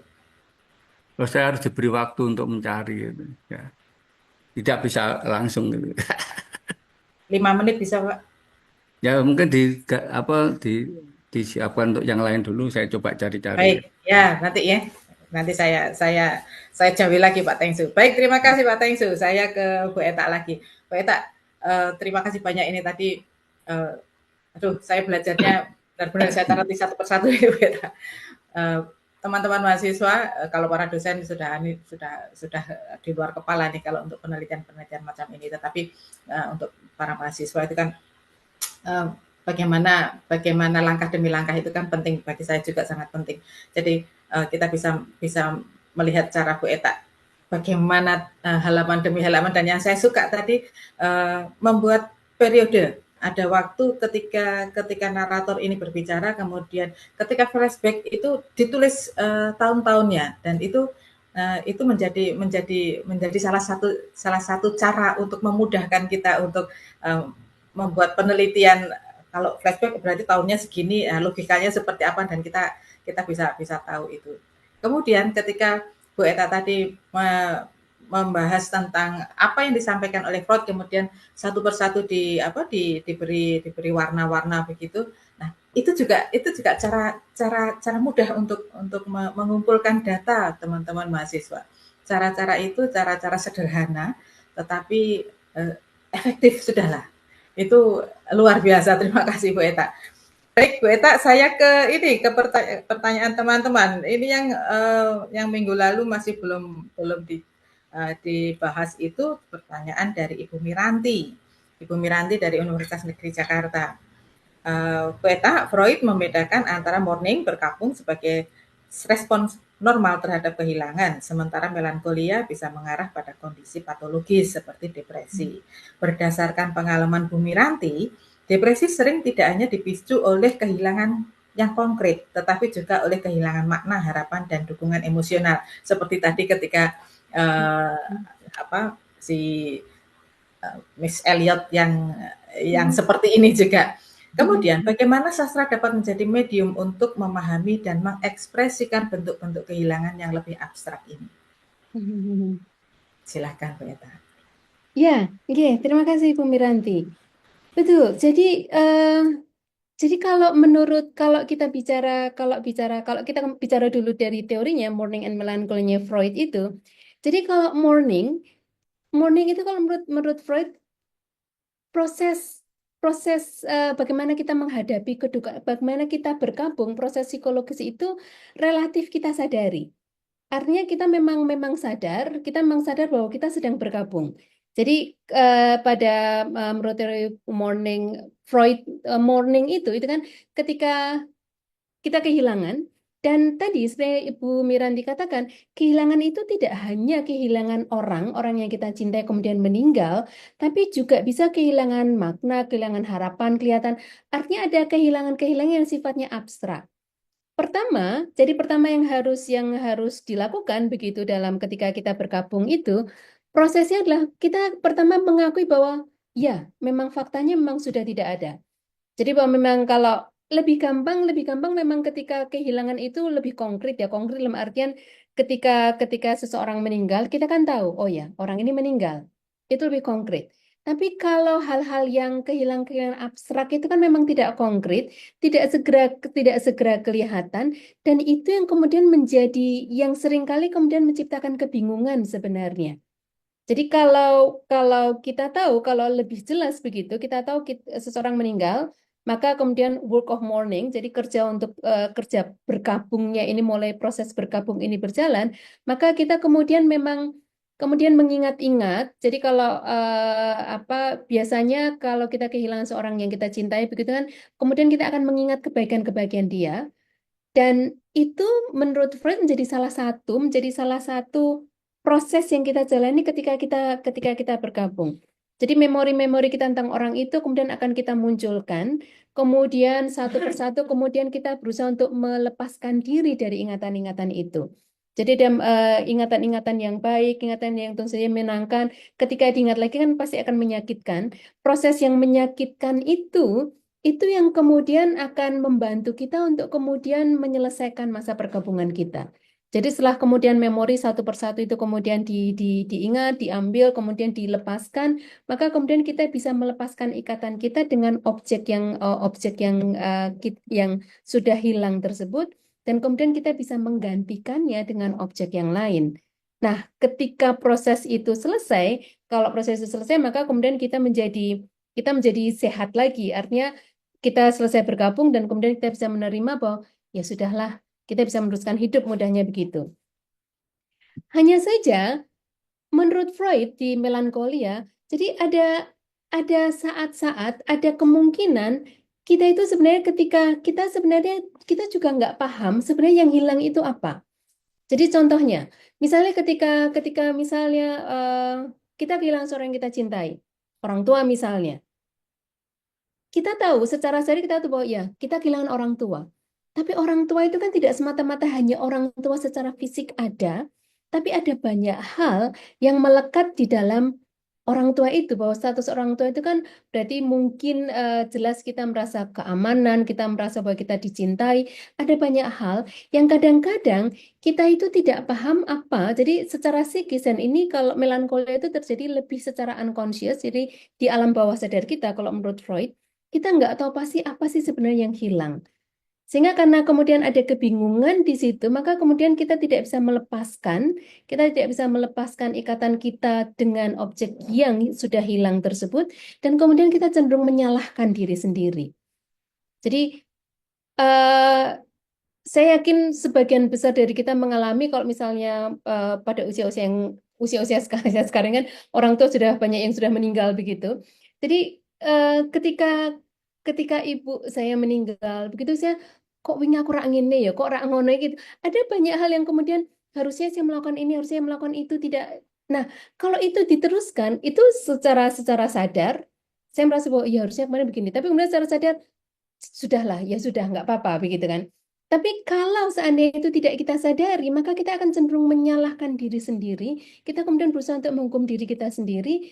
Dan karena itu proses itu tidak secara sadar kita sadari, memang di alam bawah sadar, itu yang kemudian menimbulkan melankoli yang kemudian kita jadi depresi.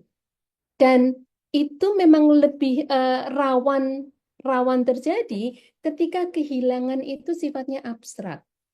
Jadi ketika kehilangan lebih konkret, kita bisa definisikan, kita bisa lihat, maka akan lebih mudah bagi kita untuk menyelesaikan masa perkabungan kita. Tapi ketika kehilangan itu hal-hal yang sifatnya abstrak, harapan. Jadi misalnya kalau saya daftar CPNS nggak keterima misalnya, mungkin nggak semata-mata CPNS yang nggak dapat pekerjaan, saya bisa cari pekerjaan yang lain. Tapi barangkali di CPNS itu ada banyak hal, barangkali mungkin orang tua saya dulu sangat menginginkan saya jadi CPNS, barangkali mungkin ada banyak hal yang tidak kita sadari, dan itu kemudian bergejolak di dalam diri kita, dalam alam bawah sadar kita, dan itu bisa membuat kita jadi melankolis, jadi kemudian tidak selesai berkabungnya. Jadi kita tetap penyesalannya luar biasa panjang, luar biasa lama, luar biasa menyedihkan, dan akhirnya menjadi kita tidak sehat secara mental. Kira-kira kurang lebih semacam itu. Nah, bagaimana sastra? Jadi kalau kebetulan yang saya sampaikan karena diteliti, nggih. Tapi sebenarnya ketika kita membaca karya sastra, sebenarnya ada banyak karya sastra yang sebenarnya memberitahukan pada kita bahwa ini loh, kehilangan itu memang pedih, memang menyedihkan. Tapi ada hal lain tadi yang disampaikan tadi, bahwa ada hal lain oleh Pak Tengsu tadi, bahwa ada hal lain yang sifatnya reflektif dan kemudian juga kontemplatif di dalam karya sastra, yang ketika kita membaca kita bisa merasakan, oh iya, jadi ketika kehilangan itu sebenarnya tidak harus terpuruk, tapi sebenarnya kita bisa memilih opsi untuk lebih punya harapan, memilih opsi untuk barangkali ini jadi pelajaran untuk menjadi lebih baik. Artinya kalau kehilangan itu, kita kehilangan seseorang, kita tidak bisa lagi melakukan apapun untuk orang itu. Kalau secara religius kita masih bisa mendoakan, tapi kan tidak ada hal yang fisik yang bisa kita lakukan untuk, nggak bisa misalnya kemarin diajak ke sana nggak mau, Bu, ayo kalau kamu hidup lagi kita ke sana, nggak bisa lagi. Tapi paling tidak, oh barangkali kalau tidak bisa, barangkali bisa kita alihkan ke yang lain. Jadi kalau menurut Freud kan kita bisa mengalihkan objek yang sudah hilang ini, kita alihkan ikatan kita ke objek yang lain untuk kemudian kita bisa melakukan hal yang kurang lebih sama, sehingga kita tetap bisa, kalau itu adalah seorang kekasih misalnya, kita mencari kekasih yang lain sehingga kita tetap bisa hidup dengan penuh harapan, dengan penuh cinta kasih. Begitu kira-kira Bu Indah. Baik, terima kasih Bu Miranti. Mudah-mudahan tetap bersama kami di sini ya. Baik, sekarang dari Bu Neisa, Bu, ini yang minggu lalu. Bu Neisa itu mahasiswa Ibu. Dari yang dipelajari tentang puisi-puisi Wordsworth, si pemuisi ini sering menggunakan metafora yang berhubungan dengan alam seperti tadi yang disampaikan oleh Bu Eta. Menurut Ibu, seberapa jauh sih eksplorasi metafora digunakan oleh Wordsworth dalam mengekspresikan kesedihan? Kemudian apakah cara itu dalam mengungkapkan kesedihannya merupakan bentuk yang lebih modern karena tidak mengikuti alur elegi puitri yang telah dibahas sebelumnya? Terima kasih. Itu dari Bu Nisa. Silahkan Bu. Oke, terima kasih. Coba saya tunjukkan lagi yang tadi sudah ini ya, sudah sempat kita dibahas tadi. Yes, sebentar.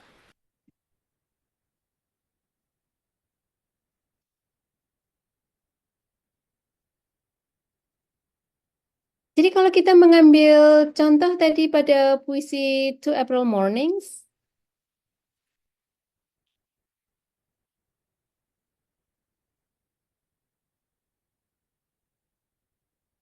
ya, jadi kalau kita lihat sendiri bagaimana alam itu digunakan untuk menampilkan kesedihan, dan kalau kita lihat kesedihannya itu tidak kemudian kita sedih ibarat apa begitu, tidak, tapi kalau kita lihat ada kontras. Jadi kalau di puisi The Two April Mornings, kita lihat di sini. Jadi awalnya diawali dengan we walk along while bright and red approach the morning sun. Artinya memulai, jadi ini ketika kita membaca ketika kita membaca bait pertama ini, kita kan tidak akan berpikir bahwa ini adalah puisi tentang kesedihan.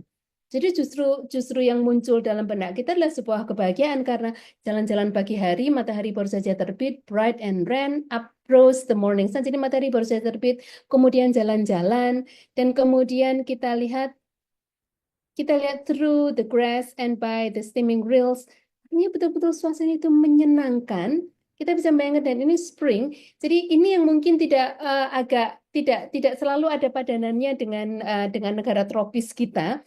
Jadi kalau kita kan musim panas sepanjang tahun, musim panas dan musim hujan saja.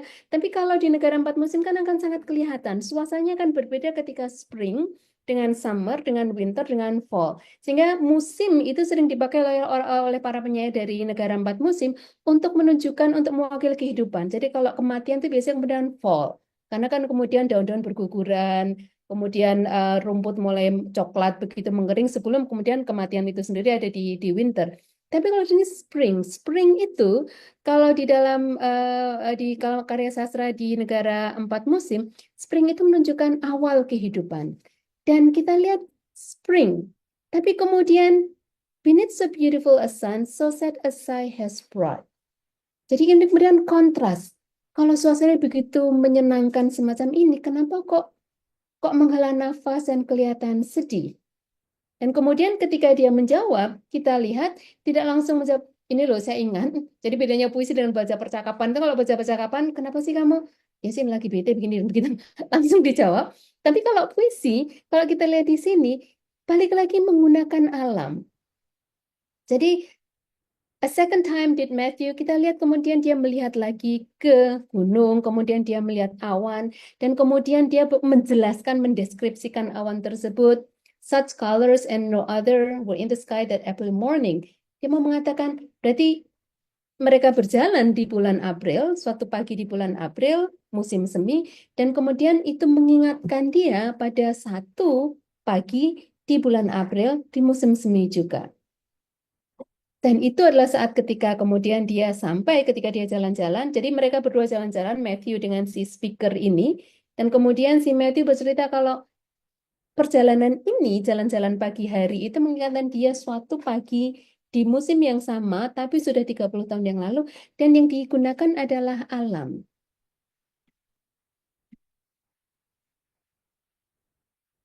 Ketika dia kemudian mendeskripsikan anak gadisnya yang meninggal, yang sudah meninggal, dia juga membandingkannya dengan alam.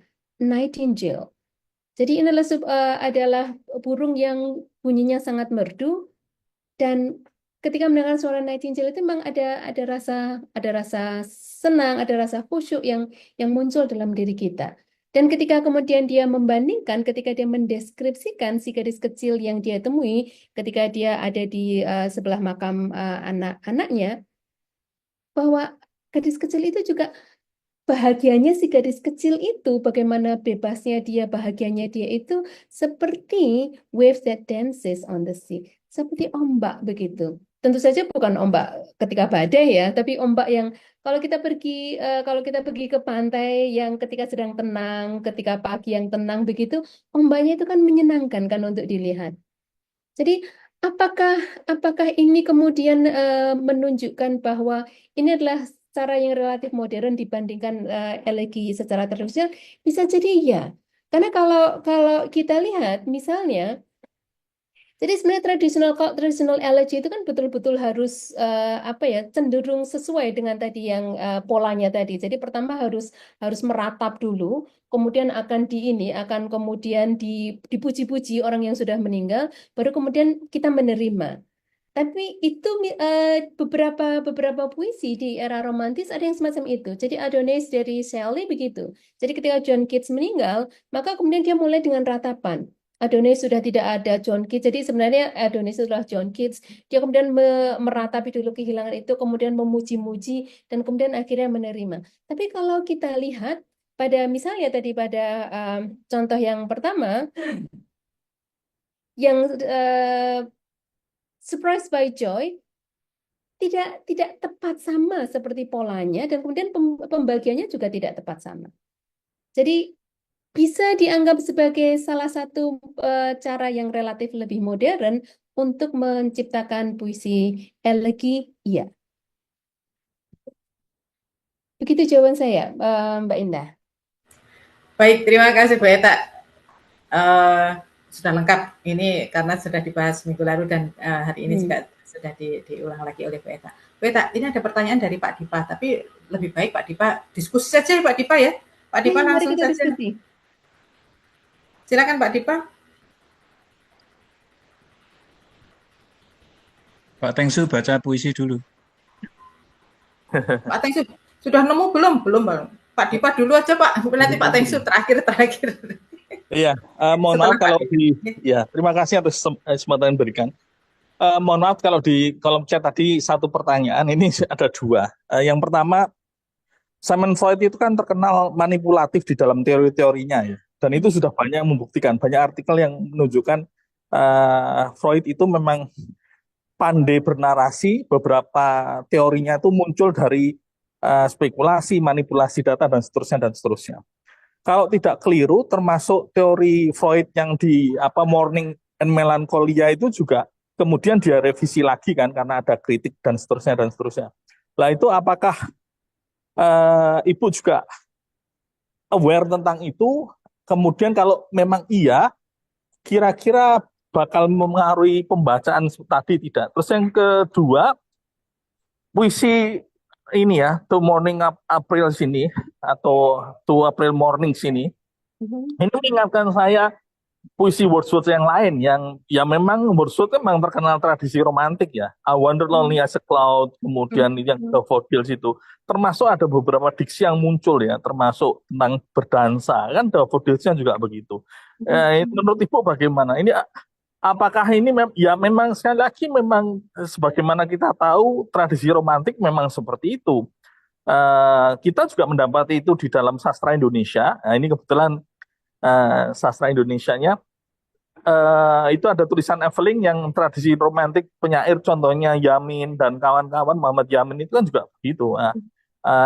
Mohon tambahan ilmunya Bu. Terima kasih. Oke, terima kasih Mas Dipa.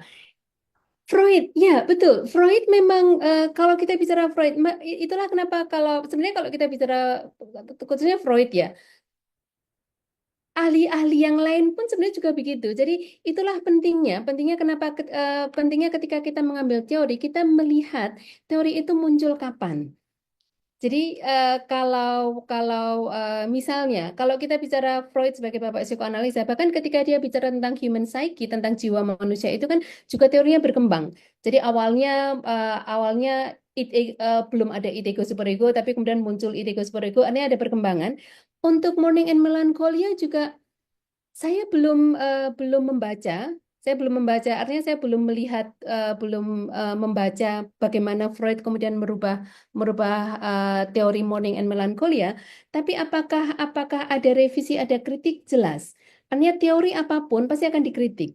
Jadi bahkan ketika saya membaca, ketika saya menggunakan teori Mourning and Melancholia, saya lebih melihatnya ini menjadi salah satu lensa yang bisa dipakai, tapi dalam aplikasinya pun kita lihat bahwa ketika seseorang itu kemudian tidak berhasil melepaskan. Jadi kalau menurut Freud, proses berkabung ketika work of mourning itu selesai, maka sudah selesai. Artinya work of mourning itu selesai ketika kita bisa melepaskan ikatan kita dengan object of love. Jadi objek yang kita cintai itu kita bisa melepaskan, maka kita kemudian sehat. Tapi kalau yang terjadi sebenarnya dalam kehidupan nyata sekalipun, kita tidak pernah bisa betul-betul melepaskan ikatan kita dengan objek yang kita cintai yang sudah tidak kita punya, yang sudah hilang. Jadi seringkali kita masih tetap memiliki ikatan, tidak betul-betul kemudian kita putuskan begitu, tapi masih tetap ada. Itu yang membuat jadi proses berkabungnya berjalan. Tapi selesainya itu bukan selesai kemudian betul-betul putus begitu, tidak, tapi masih tetap ada ikatan yang tetap kita pertahankan dengan objek yang kita cintai tersebut. Jadi contohnya pada Surprise by Joy, kita bisa mengatakan bahwa ya mungkin selesai pada satu titik, tapi toh kemudian muncul lagi. Artinya pada Surprise by Joy kemudian muncul lagi dan kemudian proses berkabungnya mulai lagi. Artinya nanti akan selesai, akan mulai lagi. Dan kemudian tidak semua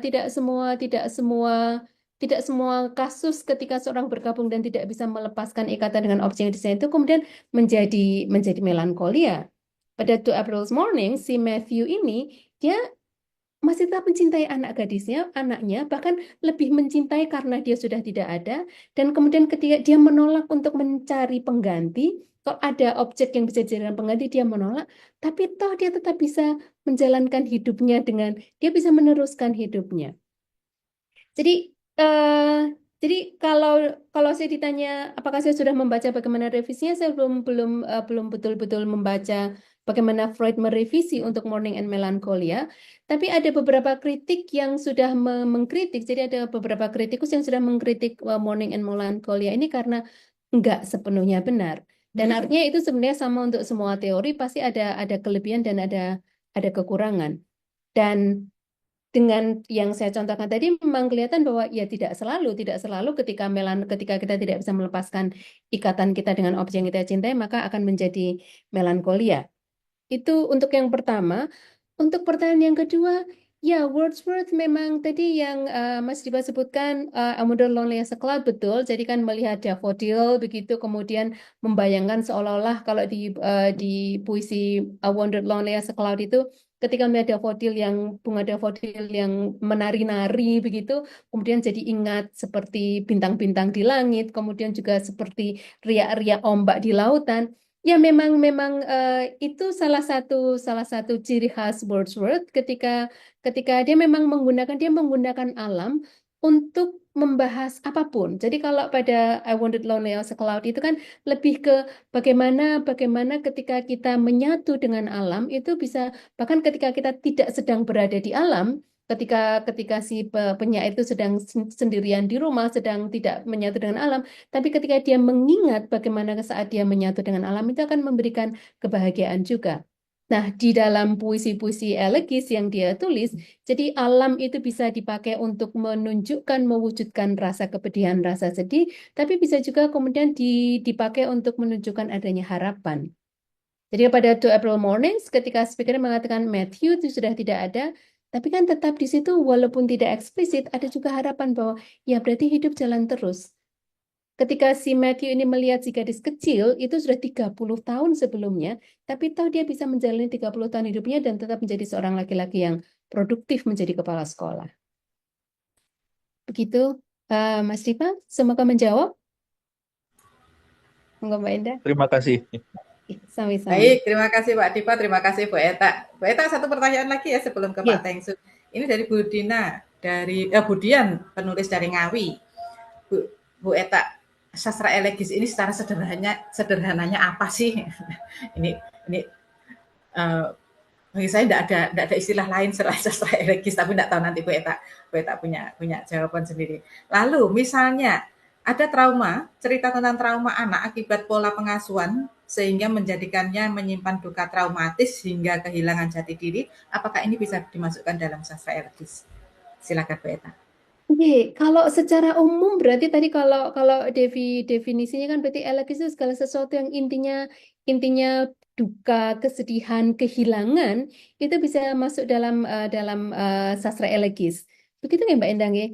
Jadi apa-apa yang intinya yang esensinya ada kedukaan, ada kepedihan, ada rasa sedih, ada berkabung yang kaitannya dengan kehilangan, dan kehilangan itu tidak terbatas hanya pada kehilangan, betul-betul kehilangan objek atau orang yang konkret yang kelihatan. Jadi orang meninggal itu jelas konkret kelihatan orangnya meninggal, atau misalnya kita kehilangan sesuatu yang konkret begitu, kehilangan rumah secara fisik begitu. Tapi juga hal yang sifatnya abstrak. Jadi bahwa kehilangan harapan, kemudian kehilangan impian, atau kehilangan cinta misalnya.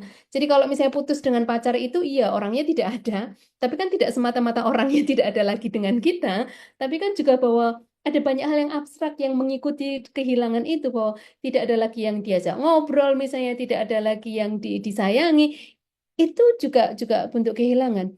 Apakah kemudian ketika seorang anak mengalami trauma karena salah asuh atau mungkin kekerasan terhadap anak-anak ketika dia tumbuh itu bisa masuk, ketika ditulis bisa menjadi sastra elegis? Saya pikir iya. Karena justru itu adalah sebuah kehilangan yang sangat mendalam, Dan kalau kita melihatnya dari sisi teorinya Freud, berarti itu kan teori melankolia. Artinya seorang anak itu dia kan tidak paham. Jadi ketika katakan kita akan menulis bagaimana pengalaman seorang anak yang mengalami trauma di masa kecilnya, apapun itu yang menyebabkannya, maka kita akan berusaha untuk melihat dari bagaimana sih si anak ini, apa yang dirasakan oleh anak ini. Artinya seorang anak kecil dia akan mengalami banyak sekali kebingungan terhadap apa yang terjadi. Jadi secara umum anak kecil itu kan karena memang dia akan sangat terikat dengan orang tuanya atau pengasuhnya kan. Siapapun itu pengasuhnya bisa orang tua, bisa siapapun yang mengasuh dia ketika dia kecil karena dia masih sangat tergantung. Sehingga kalau kita lihat dalam kasus psikologis dalam dunia nyata, anak kecil dia di yang mengalami kekerasan oleh pengasuhnya, dia masih tetap menunjukkan cinta, dia masih akan tetap berusaha untuk dekat dengan si pengasuhnya ini, walaupun misalnya dia udah dipukuli atau di apapun itu, karena memang ya, karena dia masih tergantung pada pengasuhnya. Tapi itu secara psikologis kan menimbulkan kebingungan pada si anak ini. Jadi di satu sisi dia ingin mendapatkan, kadang-kadang barangkali dia masih merasakan bahwa orang ini mengasihi dia, tapi kemudian juga ada hal yang dilakukan yang kemudian membuat dia tidak paham. Menurut saya itu justru akan menjadi sebuah, kalau toh misalnya ini akan kita jadikan sebuah materi, itu menjadi materi yang sangat kaya untuk dijadikan sebagai sastra elegis. Kalau kita bicara trauma, kalau secara penelitian, maka akan ada satu set teori lagi yang akan ada teori yang berbeda yang akan bisa kita pakai. Berarti ada teori tentang trauma yang kemudian bisa kita pakai untuk mengkaji kalau kita melihatnya dari sisi penelitian. Jadi bukan dari modeling. Jadi ketika misalnya kita menggunakan teori tentang trauma, berarti kan menjadi penelitian yang berbeda, bukan penelitian sastra elegis elemen elegiacnya, tapi lebih ke aspek traumanya. Begitu, Mbak Dia. Ya, baik. Terima kasih Bu Eta. Iya, Nah, iya. ini dia trauma bisa, tetapi lihat dulu mau pakai teori yang mana. Baik, terima kasih Bu Eta. Bu Eta, Iya. ini saya beri kesempatan Pak Tengsu sebelum nanti ke Bu Pak Tengsu Siti sendiri. Gumuk. Nanti Bu Siti Gumuk, beliau bertanya tentang bagaimana dengan tradisi. Recording stopped. Ada tradisi lisan elegi mbadok orang Toraja yang fungsinya untuk mengantar orang yang mati ke Puya oleh keluarga dengan kendaraan yang disimbolkan dengan memotong banyak kerbau dan babi. Ini nanti di sana kan selalu ada ritual-ritual ratapan-ratapan. Apakah ini juga bisa masuk dalam sastra elegis? Tapi kita ke Pak Tengsu dulu. Itu sebagai pertanyaan penutup, Bu Peta. Pak Tengsu, silakan Pak Tengsu. Baik, puisi duka atau pentigraf yang duka? puisi aja lah. Ya sudah. Judulnya aja kehilangan. Saya bacakan Ya. judulnya kehilangan. Kehilangan ibu ini ya. Kehilangan. Ibu, kau hilang seperti matahari, tenggelam di balik kaki langit. Tertelan malam yang tak pernah menunggu. Jejakmu hanyut di aliran sungai yang terus mengalir, terbawa arus waktu yang tak mungkin bisa kembali. Cahaya yang kau bawa kini redup, seperti langit yang terselimuti awan tebal. Aku mencari bayangmu di antara pepohonan yang bisu di angkasa yang tak lagi memantulkan warna pagi. Waktu berjalan seperti angin yang tak peduli, seperti gunung yang tetap berdiri meski batu-batunya berjatuhan. Kehilanganmu, ya Ibu, adalah musim yang pasti datang.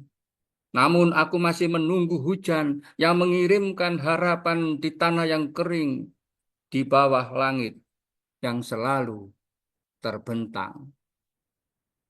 Sampun.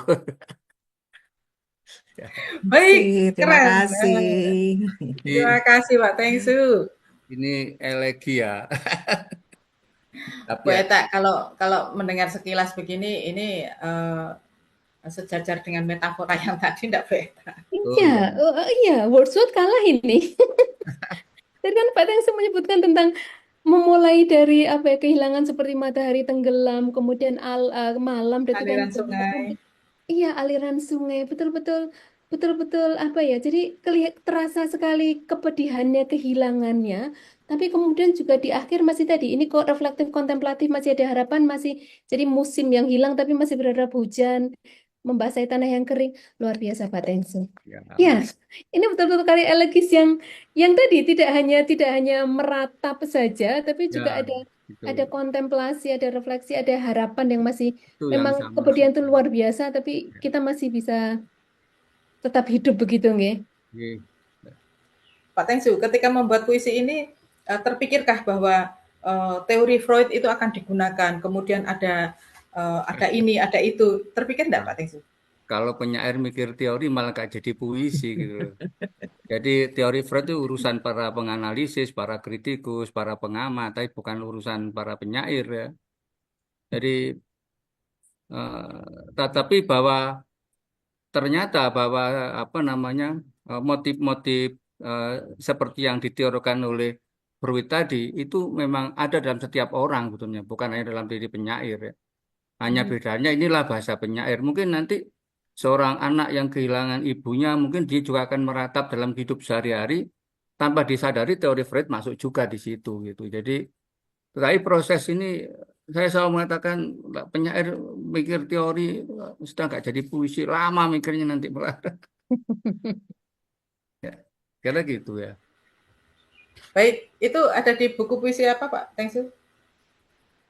Waduh, ini puisi baru. Jangan-jangan baru saja membuat ini, luar biasa.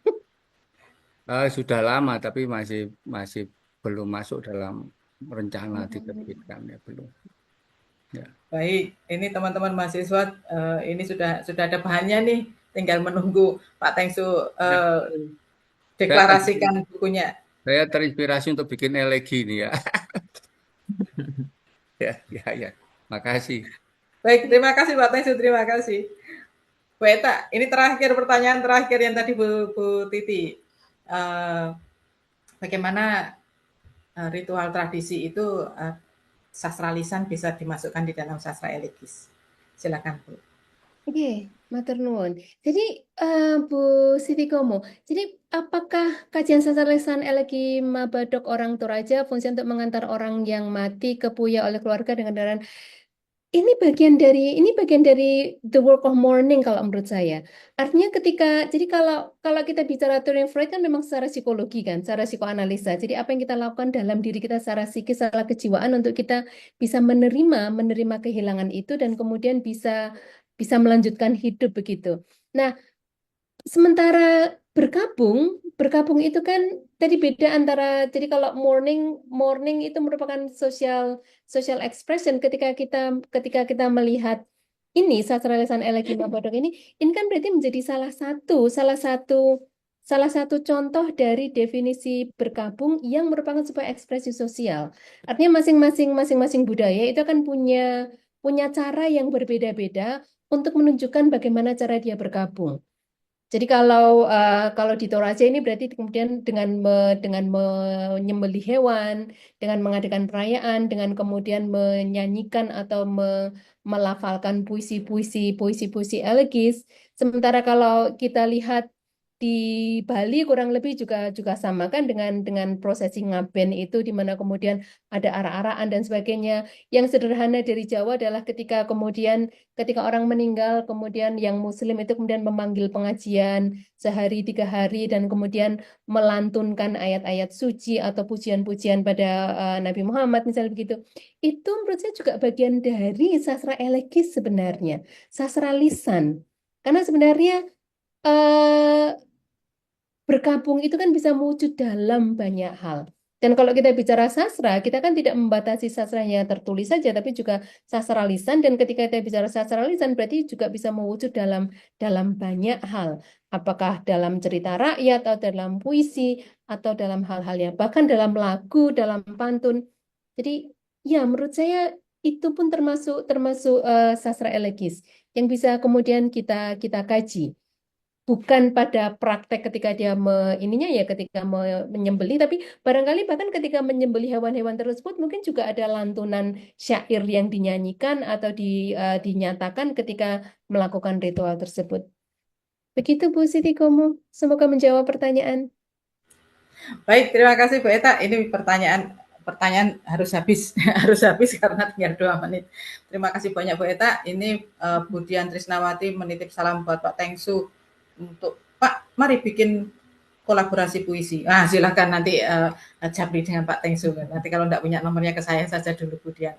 Kemudian dari Pak Dipa ada revisi Morning dan Melankolianya Freud. Iya, matur nuwun. Pak Iya. Dipa sudah memberikan ini tautan di kolom chat.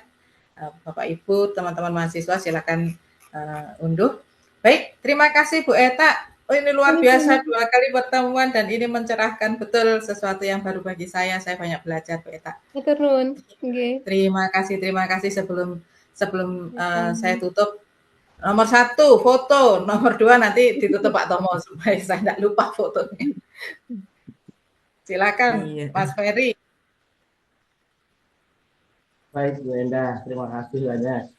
Seru sekali Bu Endah dan Bu Eta tadi. Bapak Ibu, biar terlihat lagi serunya kita aktifkan kamera, kita foto bersama. Kita lihat dulu ada berapa slide yang aktif. Di saya ada 2 slide saja Bapak Ibu. Kita tampilkan senyum terbaiknya Bapak Ibu. Baik, slide yang pertama dulu, 1, 2, 3. Baik, kita ke slide yang kedua. 1, 2, 3. Selesai, disilahkan dilanjutkan kembali Bu Endah. Baik, terima kasih Pak Ferry. Terima kasih. Saya persilakan Pak Tomo untuk menutup. Belum saya buka. Baik, terima kasih Bu Indah yang sudah memandu acara kita pagi sampai siang hari ini, dan Bu Eta yang sudah menyampaikan paparan dengan sangat bagus, Prof. Novi yang setia mengikuti sampai akhir, dan para hadirin yang ini masih setia berada di ruang Zoom. Dan sebagai akhir perjumpaan kita, membawa keranjang berisi manggis, rasanya manis, warnanya memesona. Menyimak sajian sastra elegis, menginspirasi diterapkan pada riset sastra Indonesia. Asik. Kalau ada jarum yang patah, jangan disimpan di dalam laci. Kalau ada kata yang salah, jangan dimasukkan dalam hati. Kalau ada jarum yang patah, tak dapat lagi untuk menjahit. Bila ada kata yang salah, ya tidak perlu kita merasa sakit. Terima kasih, selamat siang. Wassalamualaikum warahmatullahi wabarakatuh. Waalaikumsalam warahmatullahi wabarakatuh. Terima kasih banyak. Bu Novi, ada yang ingin disampaikan? Pengumuman penting. Cukup Mbak Endah. Baik. Cukup. Baik, sekali lagi terima kasih Bu Eta. Kapan-kapan kita bertemu lagi. Dalam acara terima kasih Bu Eta. Terima kasih Pak Tengsu. Pak Tomo. Terima kasih semuanya, Bapak Ibu. Silakan kembali ke aktivitas. Tunggu undangannya. Saya pamit. Pak Tengsu. Terima kasih. Saya masih membawa jenggiratnya. Tadi ada yang bilang saya dan Mbak Endah sama kayak kakak adik. Mudah-mudahan saya adiknya, Bu. Iya. Membaca jenggirat bertamasya ke Banyuwangi nih. Apa bersama Prof. Novi nanti. Iya. Bu Eta harus dapat jenggiratnya Pak Tengsu. Oh iya, nanti kita pesan banyak Mbak. Baik, terima kasih. Oke, matur nuwun Prof. Novi, Mbak Endah. Iya, monggo izin. Assalamualaikum. Waalaikumsalam. Baik, izin menutup Zoom meeting Bapak Ibu semua, sampai jumpa di Iya, Mas Ferry. Ya.